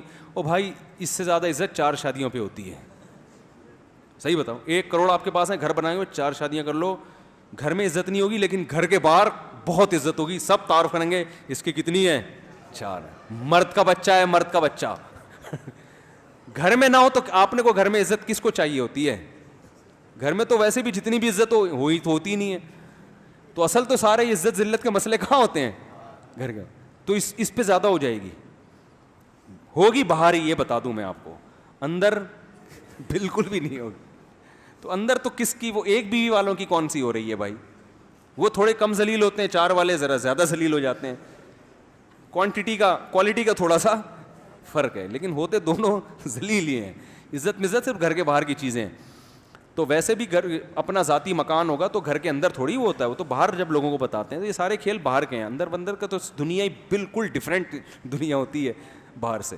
تو اللہ نے کیا فرمایا, قرآن میں اللہ کا ارشاد ہے کہ نبی کیا کریں گے, تزکیہ. تو اب مجھے ایک بات بتاؤ, نبی تزکیہ کر رہے ہیں, ان کو تعمیر پہ کہہ رہے ہیں, یار یہ آپ صلی اللہ علیہ وسلم ان کو سمجھا رہے ہیں کہ بدترین چیز جس پہ انسان کا پیسہ خرچ ہو وہ کیا ہے, تعمیر ہے. یہ نہیں کہا کہ حرام ہے, لیکن یہ سب سے کم تر چیز, جیسے حدیث میں آتا ہے سب سے بدترین صف آخری صف ہے. تو اب آپ نے کہا چونکہ سب سے بدترین صف آخری صف ہے, لہٰذا میں آخری اگر صف مل رہی ہے تو آؤں گا ہی نہیں نماز میں. تو یہ مطلب نہیں ہے, مطلب یہ کہ پہلی کے مقابلے میں سب سے بدتر کون سی ہے, آخری. تو تعمیر پہ پیسہ خرچ کرنا سب سے بدتر ہے اسلام کی نظر میں. اس کا مطلب یہ نہیں کہ ناجائز ہے, مطلب یہ کہ خرچ کرنے کی جتنی چیزیں ہیں نا ان میں سب سے آخر میں کیا رکھو, تعمیر. ہاں بزنس کے پوائنٹ آف ویو سے کوئی کنسٹرکشن کا کام کرواتا ہے, اس کو بیچتا ہے, اس کا مطلب تو تعمیر نہیں ہے نا, اس کا مقصد تو پیسہ کمانا ہے, وہ تو بزنس میں آتا ہے. تو بزنس کی اسلام میں بہت زیادہ فضیلت ہے. اپنے ذاتی گھر کے لیے تعمیر جو ہے نا, اپنے گھر میں کنسٹرکشن کا کام, کیونکہ وجہ اس کی ہے کہ انسان کی عمر اس کی تعمیر کا ساتھ نہیں دیتی. آپ گھر پہ جتنا پیسہ لگاتے ہو نا اتنا اس کو کیش نہیں کراتے اپنی زندگی میں. آپ گاڑی پہ پیسہ لگے گا کیش ہو جائے گا, کیا مطلب گاڑی کے مزے آپ لے لو گے, سواری ہوگی, اچھی گاڑی ہوگی. ابھی دیکھو میں ابھی چترال کا دورہ تھا نا, میرا بڑا لمبا دورہ تھا, خود ڈرائیو کر کے گیا, خود گھما پھرا کے, پھر ایبٹ آباد سے ہوتے ہوئے موٹر وے پہ ہم آئے ہیں. تو اچھی گاڑی ہوگی, سہولت والی ہوگی, ٹریولنگ آپ کے لیے کیا ہوگی, آسان. تو اس لیے ہم نے کہاں پیسہ خرچ کیا, اپنی ذاتی گاڑی ہے, جو پیسے آئے پھونک دیے اس میں. گاڑی خاندانی رکھو, جتنی اوقات ہے, اوقات بڑھ گئی تو اور زیادہ ایسی خاندانی اور زیادہ ہو جائے گی کہ اس میں مزہ آئے گاڑی میں, وہ زبردست, باہر نکلنے کا دل ہی نہ کرے. گاڑیاں ایسی بھی آ رہی ہیں, ایسی جاپانی گاڑیاں, آپ بیٹھو تو آپ میں دل کرے گا یار میں ادھر ہی بیٹھا ہوں, میں باہر نہیں آؤں گا. عزت بھی ہو رہی ہے, ٹھیک ہے نا. جیسے ہی گھر میں داخل ہوگا پھر وہ ماحول چینج ہو جاتا ہے, تو گاڑی میں بڑا اچھا محسوس ہوتا ہے انسان کو, ٹھیک ہے نا. تو خوراک اچھی کر لے انسان, تو یہ ساری چیزوں پہ یہ سب کیش ہو جاتی ہے. اچھا کھاؤ گے اسی وقت لذت محسوس ہوگی نا. ارے زنگر برگر میں اسی وقت مزہ آئے گا جو پیسے لگائے, انڈے والے برگر میں وہ مزہ نہیں آئے گا, تو اسی وقت کیش ہو جائے گا. تعمیر پہ آپ نے 2 کروڑ 3 کروڑ 4 کروڑ لگا دیے, اتنا پیسہ پھونک دیا, لیکن آپ یہی رینٹ پہ گھر لے لیتے 20 سال میں بھی اتنا پیسہ نہ لگتا, اور یہ پیسہ بچا کے آپ اور لگژری لائف گزار سکتے. اچھا والا رینٹ پہ گھر لے لیتے, لوکیشن اچھی ہوتی, امریکہ میں لے لیتے رینٹ پہ, ٹھیک ہے نا. لیکن لوگوں کو نہیں, بس عزت ہوگی, بس چھوڑو ایسی عزت کا کرنا کیا ہے یار. تو یہ عزت تو وہ عزت اچھی ہوتی ہے جو کچھ کام کر کے ہو. بے وقوفوں کی نظر میں عزت حاصل کرنا کوئی کمال تھوڑی ہے. ہمارے ایک دوست نے ایک واقعہ سنا ہے, بس یہ بتا کے میں بات کو ختم کرتا ہوں, کہ جب انسان کی تربیت نہیں ہوتی نا تو یہ حال ہوتا ہے. لوگوں کی تربیت نہیں ہے تو مقصد ہی پیسہ بن چکا ہے. تو انہوں نے مجھے بتایا کہ ایک کرسچن لڑکا تھا, لڑکا کیا آدمی تھا, اس کی جب ڈیتھ کا وقت آیا نا, یعنی ڈیتھ کا وقت کا مطلب ڈاکٹروں نے جواب دے دیا کہ آپ بیمار ہو, اب آپ بچ نہیں سکتے, کینسر تھا یا کیا تھا, اس کو اندازہ ہو گیا 2-3 مہینے بعد میں دنیا سے چلا جاؤں گا. تو اس نے اپنے دوستوں کو بلا کے کیا وصیت کی ہے. یہ بتا رہا ہوں کہ جو عزت کا کانسیپٹ ہے نا ہمارا, وہ کانسیپٹ ہی غلط ہے, اس سے انسان ایسی غیر اخلاقی حرکتوں پہ آتا ہے. تو عزت وہ چیز جو عزت داروں کی نظر میں آپ کی عزت بڑھے, تو عزت داروں کی نظر میں ان چیزوں سے عزت نہیں بڑھتی, ورنہ ہمارے سابق صدر کی عزت دنیا میں سب سے زیادہ ہوتی, کیونکہ ان کے پاس جو ذاتی مکان ہے ایک نہیں ہے, ہول سیل کے حساب سے ہیں. تو محترم نے کیا کیا, اپنے دوستوں کو بلا کے وصیت کی کہ یار میں جس گھر میں رہ رہا ہوں نا, پہلی فرصت میں اس کو بیچ کے ڈیفینس میں کوئی 1000 گز کا بڑا لگژری قسم کا گھر لو.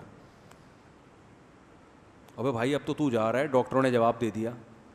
کہہ رہے ہیں مسئلہ یہ ہے کہ میرے ساتھ کے ٹکے ٹکے کے تاجر جن کا کوئی بزنس نہیں تھا, انہوں نے ڈیفینس میں 1000 گز کے بنگلے بنا لیے ہیں, اور میرا بزنس کروڑوں روپے کا.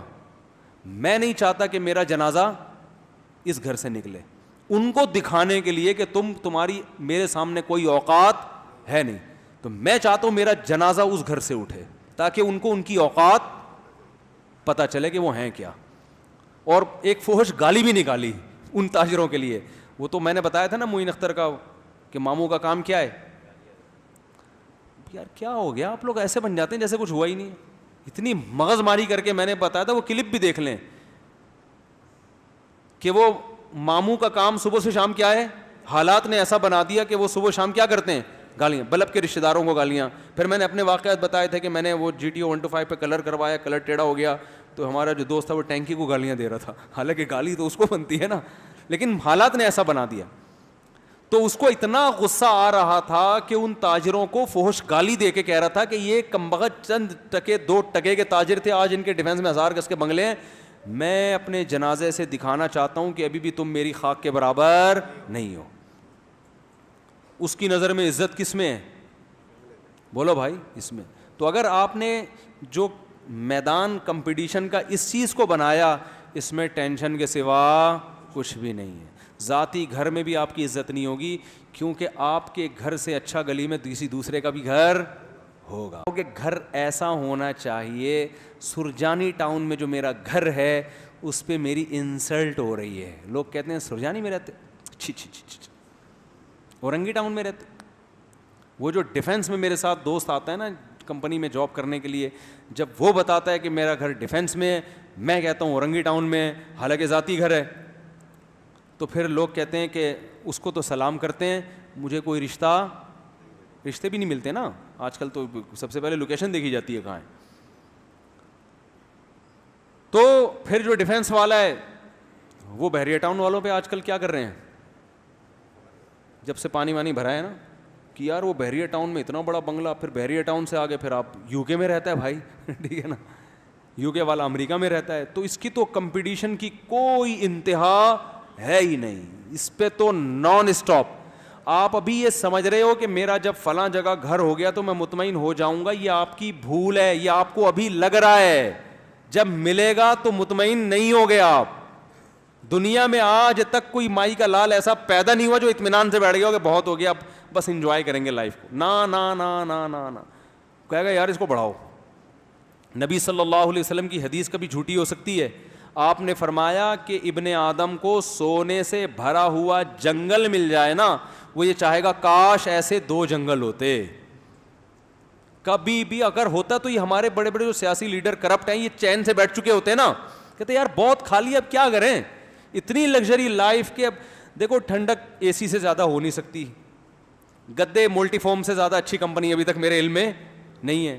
گھر میں وہ گدے ڈال لیے, گھر بنا لیا بڑا, سوئمنگ پول بھی ہے, یہ بھی ہے, وہ بھی ہے, یہ بھی, سب کو. اب کیا کریں, تو ختم ہو جانا چاہیے نا بھائی, سب کچھ تو مل گیا, لیکن ہمیں لگ رہا ہے کہ اب ان کی سوچ ختم ہو جانی چاہیے, اس لیے کہ ہم ان کی جگہ ہیں نہیں. جب ہم ان کی جگہ آئیں گے تو ہم کہیں گے یار یہ تو تھوڑا ہے بہت, وہ فلاں ملک کا وزیر اعظم تو اس سے بھی زیادہ کما لیا, وہ پھر اپنے آپ کو وزیر اعظم سے مقابلہ کریں گے, یار فلاں نے تو 5 سال کامیابی سے لگا لے, مجھے 3 سال کے بعد ہی برطرف کر دیا. پھر ان کا یہ کمپٹیشن شروع ہوتا ہے. تو میرے بھائی دنیا کی دوڑ ایک ایسی دوڑ ہے جس میں تھکنے کے علاوہ آپ کو کچھ بھی حاصل نہیں ہوگا. لوگ ہم سے کہتے ہیں مولوی صاحب آپ اتنے خوش کیوں رہتے ہیں؟ لوگ اکثر مجھ سے پوچھتے ہیں آپ نے تو ٹینشن کی کوئی چیز چھوڑی, 14 بچے ماشاء اللہ, اور شادی ایک آج کل ایک مصیبت بن جاتی ہے, پھر بھی ٹینشن. تو میں کہتا ہوں کہ میں وہ ایک تو اللہ نے نیک لوگوں سے وعدہ کیا کہ مطمئن رکھیں گے, تو میں تو دعویٰ نہیں کرتا کہ میں نیک ہوں, لیکن اتنی بات ہے کہ کمپٹیشن کا شوق, وہ فلاں کی گاڑی اچھی تو میری گاڑی ایسے اچھی ہے, یا فلاں کے پاس گھر ہے تو ہمارا. او بھائی مجھے جتنا ملا ہوا ہے میں سمجھتا ہوں کہ میں اس کا بھی مستحق نہیں. بھائی اللہ نے ہمیں ہماری حیثیت سے, ہماری حیثیت کیا ہے بھائی, ہم تو کون سے اتنے نیک ہیں, اللہ ہم سے نوالا چھین لے یہ اللہ کا حق ہے, لیکن اللہ نے نوالا نہیں. میں اس پہ خوش ہوتا ہوں, صبح میں نے پٹھان ہوٹل کا پراٹھا کھایا ہے, آج بھی کھایا ہے, ایسا مزہ آتا ہے یار. پٹھانوں کے پاس ایسے کرارے پراٹھے بنتے ہیں, ہاف فرائی انڈا بھی تھا, چائے بھی کڑک سی بنی ہوئی تھی. وہ جب کھائے نا تو ایسا لگتا ہے کاکڑ دنہ ہو گیا. کاکڑ دنہ سمجھتے ہیں؟ اب یہ سمجھانے میں 1 گھنٹہ لگے گا کاکڑ دنہ کیا ہوتا ہے. دیکھو جب قوالی چلتی ہے نا تو شروع میں ایسے آرام آرام, پھر ایک دم کاکڑ دنہ, کاکڑ وہ ایک دم اسپیڈ مارتی ہے, پھر وہ کاکڑ دنہ آتا ہے. پھر وہ تو یہ کاکڑ دنہ کا مطلب ہم نے ایک دم اسپیڈ میں آ گئے. تو یار یہ کتنی بڑی اللہ کی نعمت ہے, پٹھان ہوٹل کا پراٹھا ہمارا پیٹ ہضم کر رہا ہے, صحیح ہے نا. صبح چائے, صبح ناشتے میں مجھے بہت مزہ آتا ہے, پھر دوپہر کھانے کی بھوک لگتی ہے, وہ کھانا بھی مل جاتا ہے اللہ کی طرف سے, پھر نیند چڑھتی ہے تو سونے کی جگہ بھی ہے. میں دوپہر قیلولہ لازمی کرتا ہوں, کیونکہ جب دوپہر بھوک لگے نا ٹائٹ والی, کھانے سے زیادہ لذیذ کوئی چیز, ایسا مزہ آتا ہے نا, ہٹو بچوں. میں کہتا ہوں یار اللہ نے مجھے جو نعمتیں دی ہیں وہ تو دنیا میں کسی کو دی نہیں ہے. کہ ہم دوپہر جب تھکے ہوئے آتے ہیں, گھر میں کھانا ہوتا ہے, ایسا مزہ آتا ہے, دال چاول اور کچا پیاز اور اچار, دال چاول صحیح طرح سے بنے ہوئے ہوں, کچا پیاز ہو اور رائتے مائتا ہو, ایسا مزہ آتا ہے کھانے میں یار. پھر کھا کے آتی ہے نیند, آتی ہے کہ نہیں آتی. سونے کی جگہ بھی ہے, کوئی گورنمنٹ کی طرف سے سونے پر پابندی نہیں. پابندی ہو تو میں ٹینشن میں آؤں گا, نہیں سونا نہیں ہے آپ. ارے بھائی دماغ تھک رہا ہے یار, نیند آ رہی ہے, کوئی پابندی نہیں ہے, الحمدللہ لیٹتے ہیں, آنکھ لگ جاتی ہے, آدھا گھنٹہ 1 گھنٹہ سو کے اٹھے, پھر ایک غلط کام کرتا ہوں, کڑک چائے پیتا ہوں جو نہیں پینی چاہیے. لیکن تھوڑا بہت تو سٹا چلتا ہے نا.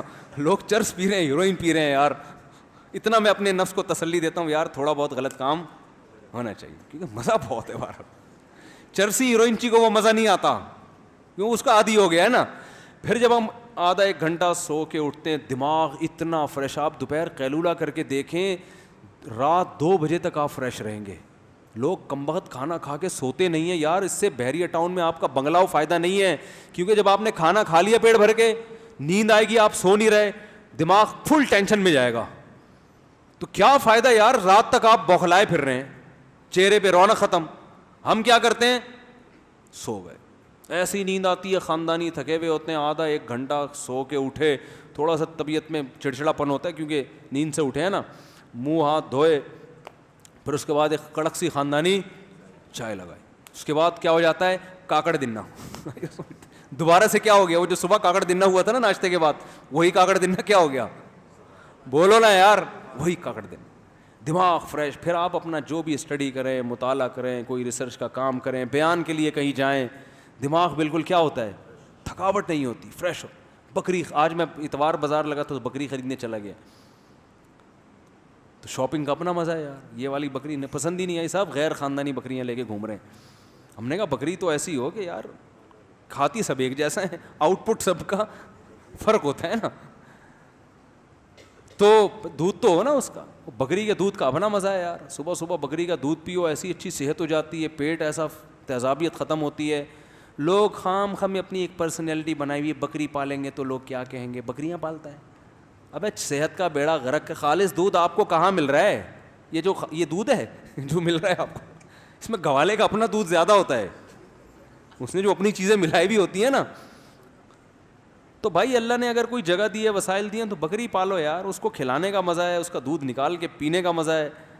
لیکن نہیں جی, پرسنالٹی ہماری ایک شخصیت ہے, تو ٹھیک ہے مرو پھر جاؤ قبر میں مر کے. پرسنالٹی, شخصیت, ہم تو پالتے ہیں بکری, بڑا مزہ آتا ہے. مرغیاں بھی پالی ہوئی ہیں, انڈے کھاؤ, اس کے مزہ ہی اور ہے, دیسی انڈے کا ٹیسٹ ہی الگ ہے. تو خیر پھر جناب اس کے بعد جو بھی ہے, ہاں ٹینشن ہوتی ہے گھر میں جانے کے بعد, وہ ہر مسلمان کو ہوتی ہے. وہ تو گھر کے مسائل تو چلتے ہی ہیں نا, آج فلاں بچے کو یہ ہو گیا, تو آج فلاں کی بیماری, آج فلاں کے یہ آ گیا, فلاں کا یہ تو گھر میں.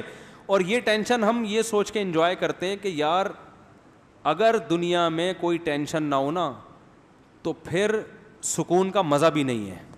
تھکتا ہے تو سکون ملتا ہے نا. یہ اللہ نے انسان کو جو کچھ ٹینشنیں دی ہیں, یہ اگر بالکل ختم ہو جائے نا, بالکل بے فکرہ ہو جائے, تو یہ خود ایک بہت بڑی ٹینشن ہے. کوئی نہ کوئی ٹینشن پھلترو کی طرح چپکی بھی ہونی چاہیے آپ کے ساتھ.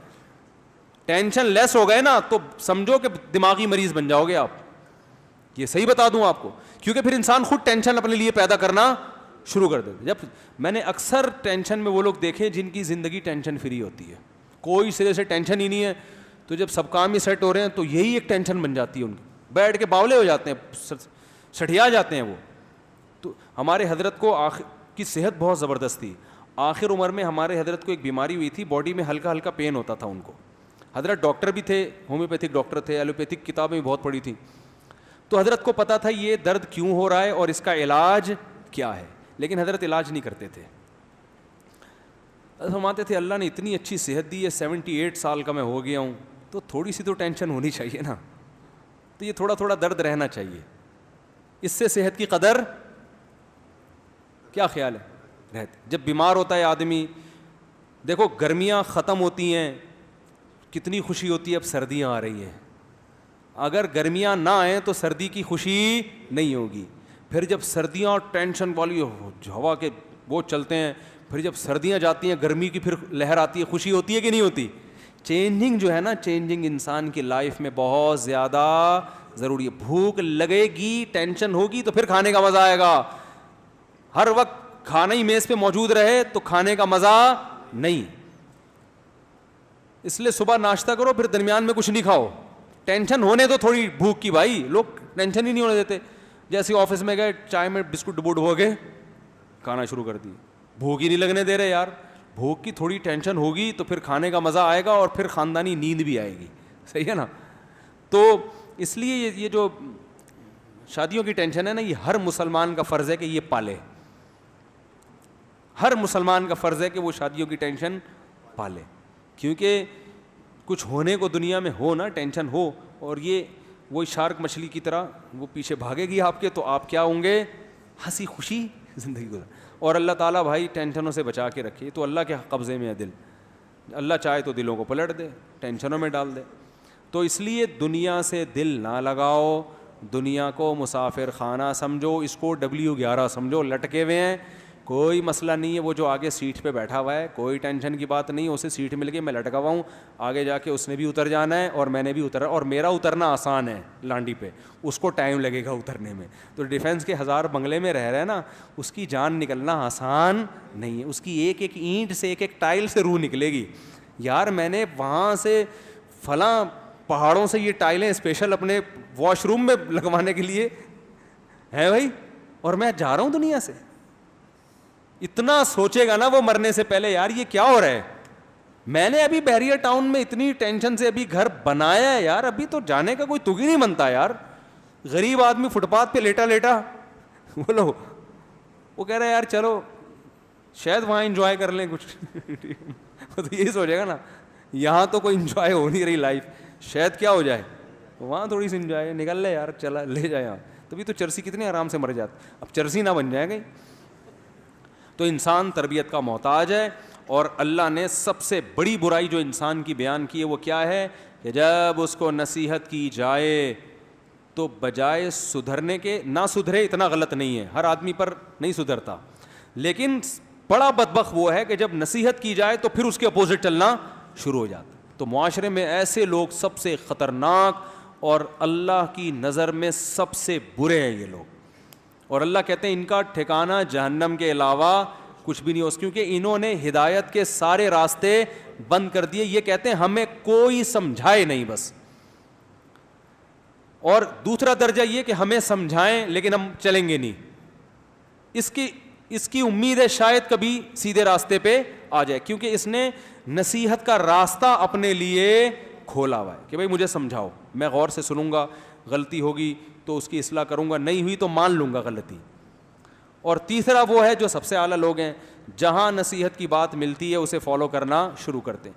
ایسے لوگ مارکیٹ میں شارٹ ہیں, دوسرے والے زیادہ ہیں, تیسرے ہول سیل کے حساب سے بھرے ہوئے ہیں کہ ان کو جب آپ چلاؤ تو الٹا چلنا شروع, بس نصیحت کیوں کی ایک دم الٹے چلنا شروع ہو جائیں گے.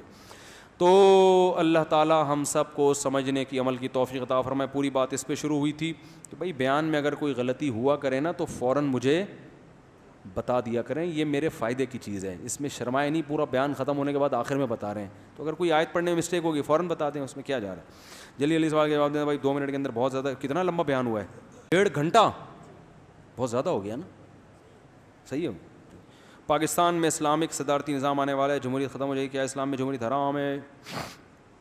یہ لمبا جواب ہے, میں ایک دفعہ دے چکا ہوں, پھر کبھی یعنی موقع ملا تو دوبارہ دوں گا انشاءاللہ, ٹھیک ہے, کیونکہ ابھی 1.5 گھنٹہ ہو گیا بہت زیادہ.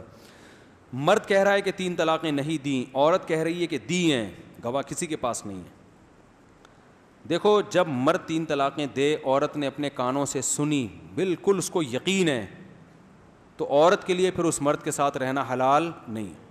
لیکن جب مفتی کے پاس کیس جائے گا تو مفتی سپورٹ مرد کو کرے گا, کیونکہ عورت کے پاس کوئی گواہ نہیں ہے.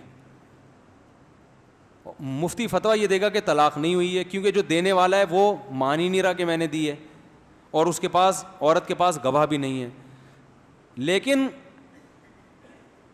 مفتی کے اس فتوے کے باوجود بھی اس مرد کے لیے وہ بیوی حلال نہیں ہوگی, کیونکہ مفتی عالم الغیب نہیں ہوتا, وہ تو ظاہر کو دیکھ کے فیصلہ کرے گا.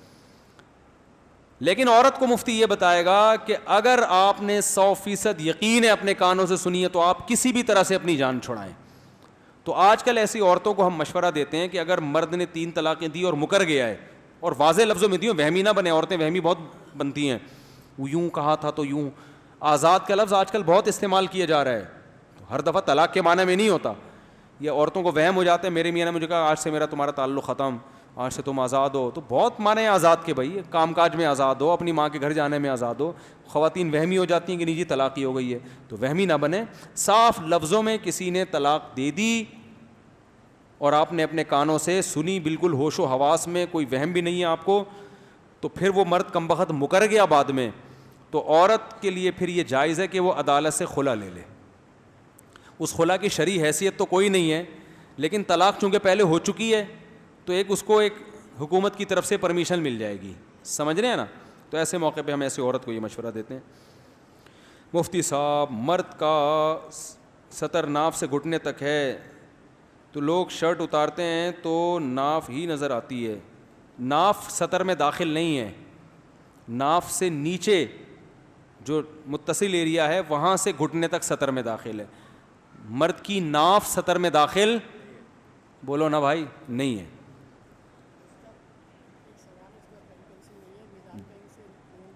جائز, میزان بینک سے معاملات جائز ہیں, ہاں گاڑی بھی لے سکتے ہیں. گھر اگر لینا ہو نا قسطوں پہ لے لیا کرو, انویسٹمنٹ اتنے پیسے پھونکنے کی, وہ کرائے میں جو جا رہا ہے تو وہ ادھر چلا جائے گا, پھر سمجھ میں آتا ہے. قسطوں پہ گھر لے رہا ہوں نا پھر ٹھیک ہے, 1.5-2 کروڑ کی کیش رقم کیوں لگا رہے ہو یار کہیں. تو اس لیے میں لوگوں سے کہتا ہوں اگر گھر ذاتی لینا بھی ہے تو اسلامک بینک سے نکلواؤ, قسطوں پہ لو. جو کرائے سے بچ جاؤ گے نا, وہی کرایہ وہاں دے رہے ہو تو وہی وہاں دے دو, تو اس سے گھر بھی اپنا ہو جائے گا اور کرائے کے اپنے, تو اپنا اپنا محسوس ہو جائے گا, وہ ٹینشن ختم ہو جائے گی. جائز کیوں ہے میزان بینک سے, اس کی میں کئی دفعہ دلائل بتا چکا ہوں. اگر ابھی پھر ٹاپک چھیڑا تو بات لمبی ہو جائے گی, کسی اور موقع پر, اب کسی اور موقع پر انشاءاللہ. اسلام کہتا ہے کہ میت پہ لوگوں کو کھانا نہیں کھلانا چاہیے, مگر یہ حدیث میں ہے کہ میت والے گھر میں 3 دن تک چولہا نہیں جلنا چاہیے. تو میت پہ جو لوگ آتے ہیں اکثر دور سے, تو ان کو کھانے کھلانے کا انتظام کیا جائے. جو میت کے گھر دور سے آئیں تعزیت کے لیے, ان کو کھانا کھلایا جا سکتا ہے. ہم تو دعوتوں کے قائل نہیں ہیں کہ میت ہے تو آج تیجا ہے تو آج کھانا چلے گا, لنگر چلے گا, کیونکہ اسلام میں کھانا ولیمے پر ہے. قورمے, بریانی اور یہ کھانے جو ہے نا یہ کس پر ہیں, خوشی کے موقع پر ہے, غم پہ کھانا نہیں ہے. غموں پہ کھانا مجبوری کی حد تک جائز ہے, مجبوری اہل خانہ کو ہے. حدیث میں آتا ہے ان کے میت ہوئی ہے وہ کھانا نہیں پکا سکتے, ظاہر ہے غم میں ہے نا, وہ تھوڑی کہ خربوزے کاٹ رہے ہوں گے ان کے گھر میں اور وہ پراٹھے بن رہے ہوں گے صبح صبح, وہ ان کا میاں مر گیا, وہ کہاں پراٹھے بنائے گی بیچاری بیٹھ کر. تو اس میں شریعت نے حکم دیا جس کا میاں مر گیا تو وہ عورت کا خیال محلے والے کریں, اس کو کھانا 3 دن تک خود کھلائیں, اور 3 دن کے بعد کیا آپ خود پکاؤ. وہ ہو گیا, سب کے مرنے ہیں, تمہارے بھی مر گیا, کوئی جلدی چلا جاتا ہے کوئی لیٹ جاتا ہے, اور مارا بھی تو تم نہیں ہے, تمہاری وجہ سے تمہارا, یعنی اگر بالفرض اس کی وجہ سے مرا ہے, ورنہ ایسا ہوتا نہیں ہے. ایک مثال دے رہا ہوں. تو اچھا رپورٹ دیکھو, چھوڑو پھر رپورٹنگ کو میں جاؤں گا, دیر ہو رہی ہے, بیان بہت لمبا ہو گیا اصل میں. تو اب کیا ہے کہ اسی طرح جو دور دراز سے آئے ہیں, اب ان کو ہوٹل میں جانا پڑے گا کھانا کھانے کے لیے, وہ بھی غمزدہ ہیں, تو ان کو بھی کھلا دینے میں کوئی حرج نہیں ہے. باقی محلے والے کیوں کھا رہے ہیں وہاں پہ, اب ظاہر ہے وہ جب کھلائیں گے تو دیگ ہی بنے گی نا, جب اتنے سارے لوگ کھائیں گے تو دیگ ہی بنے گی نا, تو دیگ بنانا بھی جائز ہے. لیکن دعوت کے طور پہ یا صدقے کے طور پہ نہ ہو یہ کام, بلکہ ضرورت کی حد تک ہو, کہ دور سے لوگ آئے ہیں تو اور کھانے کا ٹائم بھی ہے. اب یہ اپنے گھروں کو, کوئی ملیر سے آیا, کوئی لانڈی سے آیا, کوئی حیدرآباد سے آیا ہے, کھانے کا ٹائم بھی ہے, اور یہ ہیں بھی میت کے رشتہ دار, تو اب ان کی خدمت ہماری ذمہ داری ہے. تو محلے پڑوس والوں کو چاہیے کہ ان کے کھانے کا وہ انتظام کریں, خود اس میں شریک نہ ہو. ہوتا یہ کہ سارے محلہ آ کے تمبو لگتا ہے, سب پبلک آ کے کھا رہی ہوتی ہے کہ لنگر ہے, تو یہ میت پہ کھانے تھوڑی ہیں بھائی. اچھا بھائی, ظہر کی 4 مؤکدہ سنت کی آخری رکعت میں سورہ فاتحہ کے بعد سورت ملانا بھول گیا جی, تو سجدہ سہو کرنا پڑے گا. ظہر کی نماز میں 4 سنت کی کیا اہمیت ہے, 4 سنتیں مؤکدہ ہیں, ان کو چھوڑنا ٹھیک نہیں ہے. ظہر سے پہلے جو 4 سنتیں کبھی تھکاوٹ بہت زیادہ ہو تو چھوڑ بھی سکتے ہیں, لیکن معمول بنانا ٹھیک نہیں ہے. دوسرا, یہ 40 کتب اور 1 ابدال کا کیا مطلب, پتہ نہیں کیا مطلب ہے بھائی. مولوی تھانوی رحمہ اللہ سے کسی نے کہا کہ یہ ابدال بن گئے ہیں, ابدال, تو انہوں نے فرمایا پہلے گوشت تھے اب دال بن گئے. ٹھیک ہے. میری یونیورسٹی میں عربی اور چائنیز پڑھائیں گے, تو میں چاہ رہا تھا کہ عربی لوں تاکہ قرآن مجید میں آسانی ہو, مگر قرآن کی عربی اور بولے والی عربی میں فرق ہے, اس میں آپ بتائیں. دیکھو, قرآنک عربک سیکھنے کے لیے میرے چینل پہ مفتی طارق مسعود اسپیچز پہ قرآن کی تفسیر کے لیکچر اپلوڈ ہو رہے ہیں. اس میں آپ شروع کے 8 لیکچر سنیں گے تو اس میں عربی گرامر ہے, اتنی گرامر جس سے آپ کو قرآن سمجھ میں آئے, اور پھر اس گرامر کو سیکھنے کے بعد جب آپ وہ لیکچر سنیں گے نا تو انشاءاللہ قرآنک عربی آپ کو آ جائے گی. جب امام نماز میں تلاوت کرے گا آپ کو سمجھ میں آئے گا کیا کہہ رہے ہیں انشاءاللہ. یہ میں نے اس پہ بڑی محنت کی ہے, بہت کئی سال تجربوں کا, ٹیچنگ کا نچوڑ ہے وہ. میں نے عربی بہت پڑھائی ہے, مدرسوں میں پڑھائی ہے, عربی گرامر پڑھائی ہے, عربی کتابیں پڑھائی ہیں, پھر تفسیر پڑھائی ہے. تو اس کے بعد میں نے ایک عوام کے لیے نا, ایک پورا یوں سمجھیں کہ ایک تجربے کے بعد وہ سلیبس آپ کو کتابوں میں نہیں ملے گا, کچھ چیزیں کتاب ریٹن فارم میں آتی نہیں ہیں وہ, تو وہ آپ اگر سیکھ لیں گے نا انشاءاللہ قرآن آپ کا حل ہو جائے گا مسئلہ. باقی جو عربی بول رہے ہیں اس کی آپ کو کیا ضرورت ہے, اس کی آپ کو کیا ضرورت ہے, سیکھ لیں تو بہت اچھی بات ہے, زبانیں تو جتنی آئیں اچھا ہوتا ہے, لیکن اگر آپ ٹائم کم ہے, مقابلہ سخت ہے, تو پھر اس زبان کو ترجیح دینی چاہیے جس میں فائدہ زیادہ سے زیادہ ہو. تو اس سے میں لوگوں کو کہتا ہوں کہ سب سے پہلے اردو زبان کے بعد انگلش کو ترجیح دو.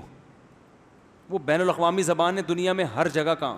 آپ امریکہ میں چائنیز سے ملاقات کرو گے, وہ بھی آپ کے ساتھ انگلش میں بات کرنے کی کوشش کرے گا. اسے اپنے ملک میں چائنیز بولتا ہے, باہر جا کے وہ بھی انگلش بولنے پر کیا ہے. جیسے پاکستان میں رہنے کے لیے آپ کو اردو نہیں آتی تو آپ نہیں چل سکتے. ایبٹ آباد ایک ایسا شہر ہے جس میں ہر جگہ کے لوگ آتے ہیں. میں نے وہاں دیکھا ہے, میٹنگ ہوتی ہے نا ایبٹ آباد میں, ہم بھی گئے, مجلس ہوئی, ایک آدمی سرائیکی زبان بولنے والا بیٹھا ہے, ایک پشتو بولنے والا بیٹھا ہے, ایک ہند کو بولنے والا بیٹھا ہوا ہے, ایک ادھر گلگتی بولنے والا, ایک چترالی بولنے والا, ایک ادھر پنجابی بولنے والا, وہاں مختلف. تو سب آپس میں کس زبان میں بات کرتے ہیں, اردو. اب ان میں سے کسی کو اگر اردو نہیں آئے گی تو اس کا رشتہ ان تمام قوموں سے ختم.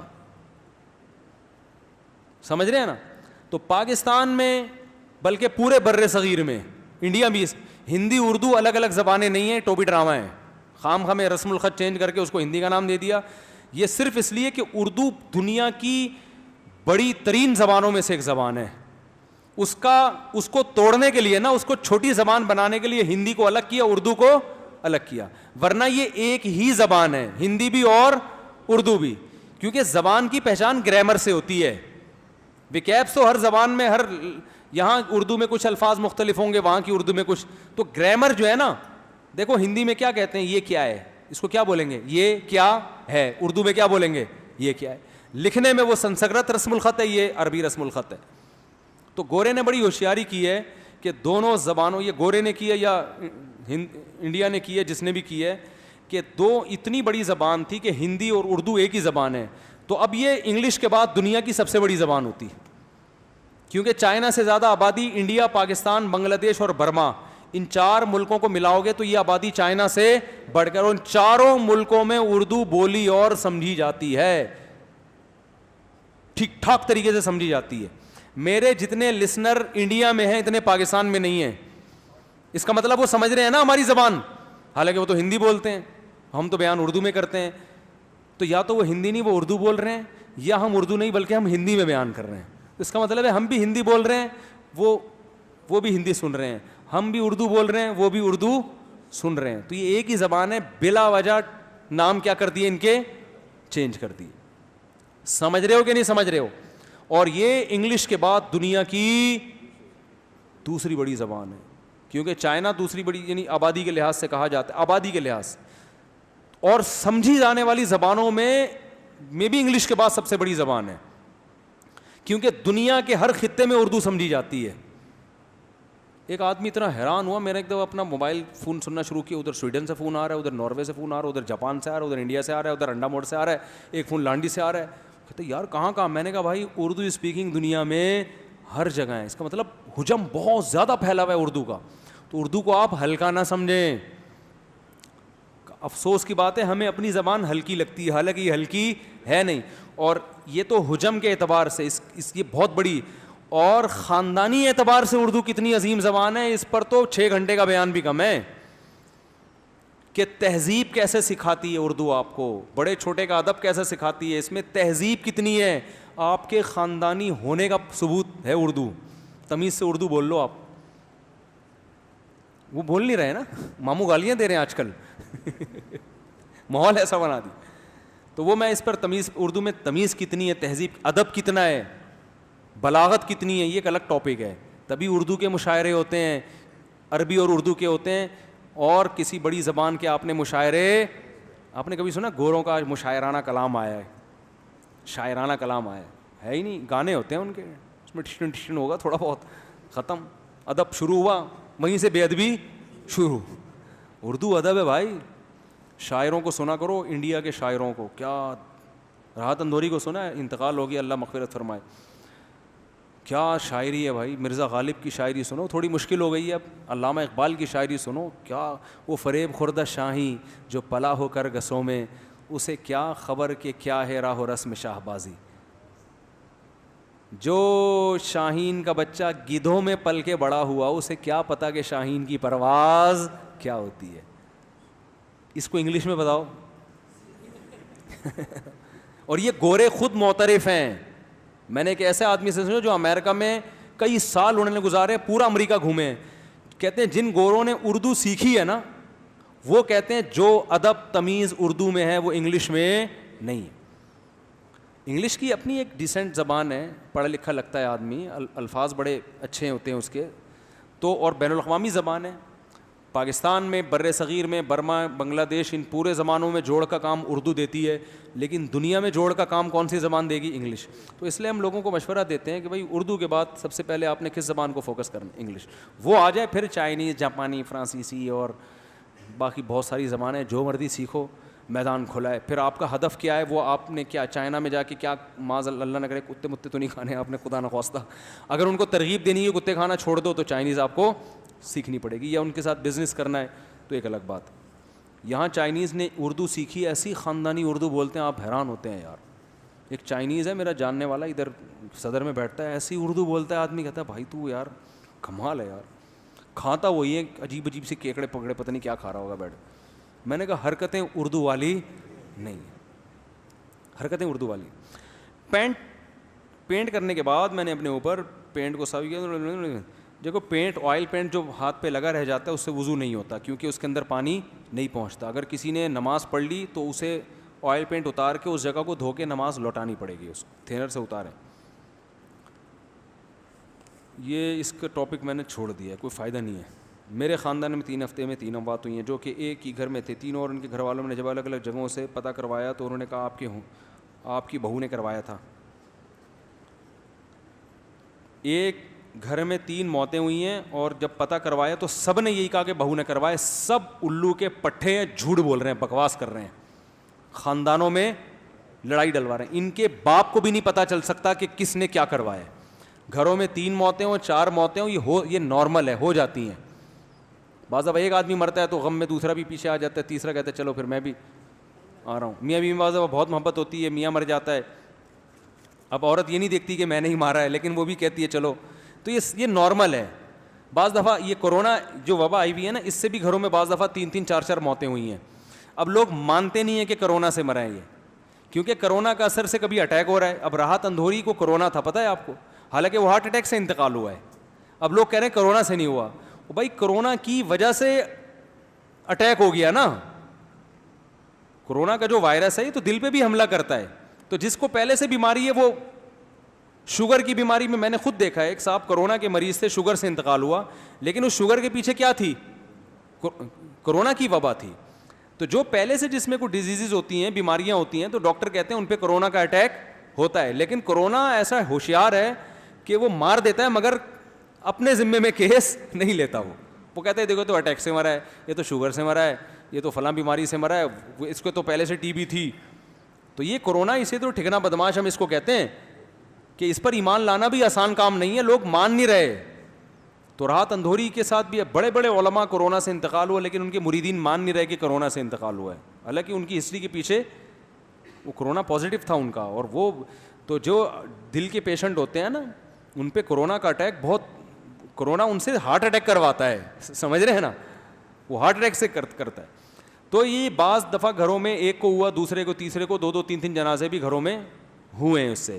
تو ایسا بھی ہوتا ہے. تو ہو سکتا ہے اس کے پیچھے ٹیسٹ تو لوگ کروا نہیں رہے ہیں, تو وہ پھر وہی ہوتا ہے کرونا کی. اور پھر کرونا کی علامتیں مختلف ہیں. ہمارے ایک جاننے والے کو بیماری ہوئی, وہ ایک دم سے 1 ہفتے کا ان کی یادداشت چلی گئی, عجیب بھی, حالانکہ زندگی میں کبھی ان کو ایسا نہیں ہوا, بالکل ایب نارمل ہو گئے. وہ 1 ہفتے کے بعد بالکل فٹ فاٹ ہو گئے. تو بعض ڈاکٹروں نے کہا کہ اس بات کا, انہوں نے ٹیسٹ تو نہیں کروایا, لیکن اس بات کا امکان ہے کہ میں کرونا کا اٹیک ہوا تھا, اور وہ 2-4 تھپیڑ لگا کے نکل لیا. تو وہ ہے نا, وہ تو بدماش ہے, وہ کسی پہ بھی کسی طرح سے اثر ہوتا ہے. کسی کا دماغ آؤٹ ہو جاتا ہے, کسی کو ہارٹ اٹیک ہو جاتا ہے, کسی کو سانس کا مسئلہ ہو جاتا ہے. تو یہ چل رہا ہے.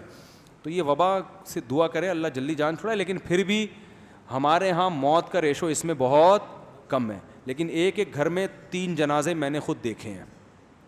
اسی محلے میں ایک گھر میں 3 جوان موتیں ہوئی ہیں, کرونا کی وجہ سے، اسی محلے میں ہوئی ہیں. میں نے خود جوان لڑکوں کے جنازے پڑھائے جن کا کرونا سے انتقال ہوا ہے.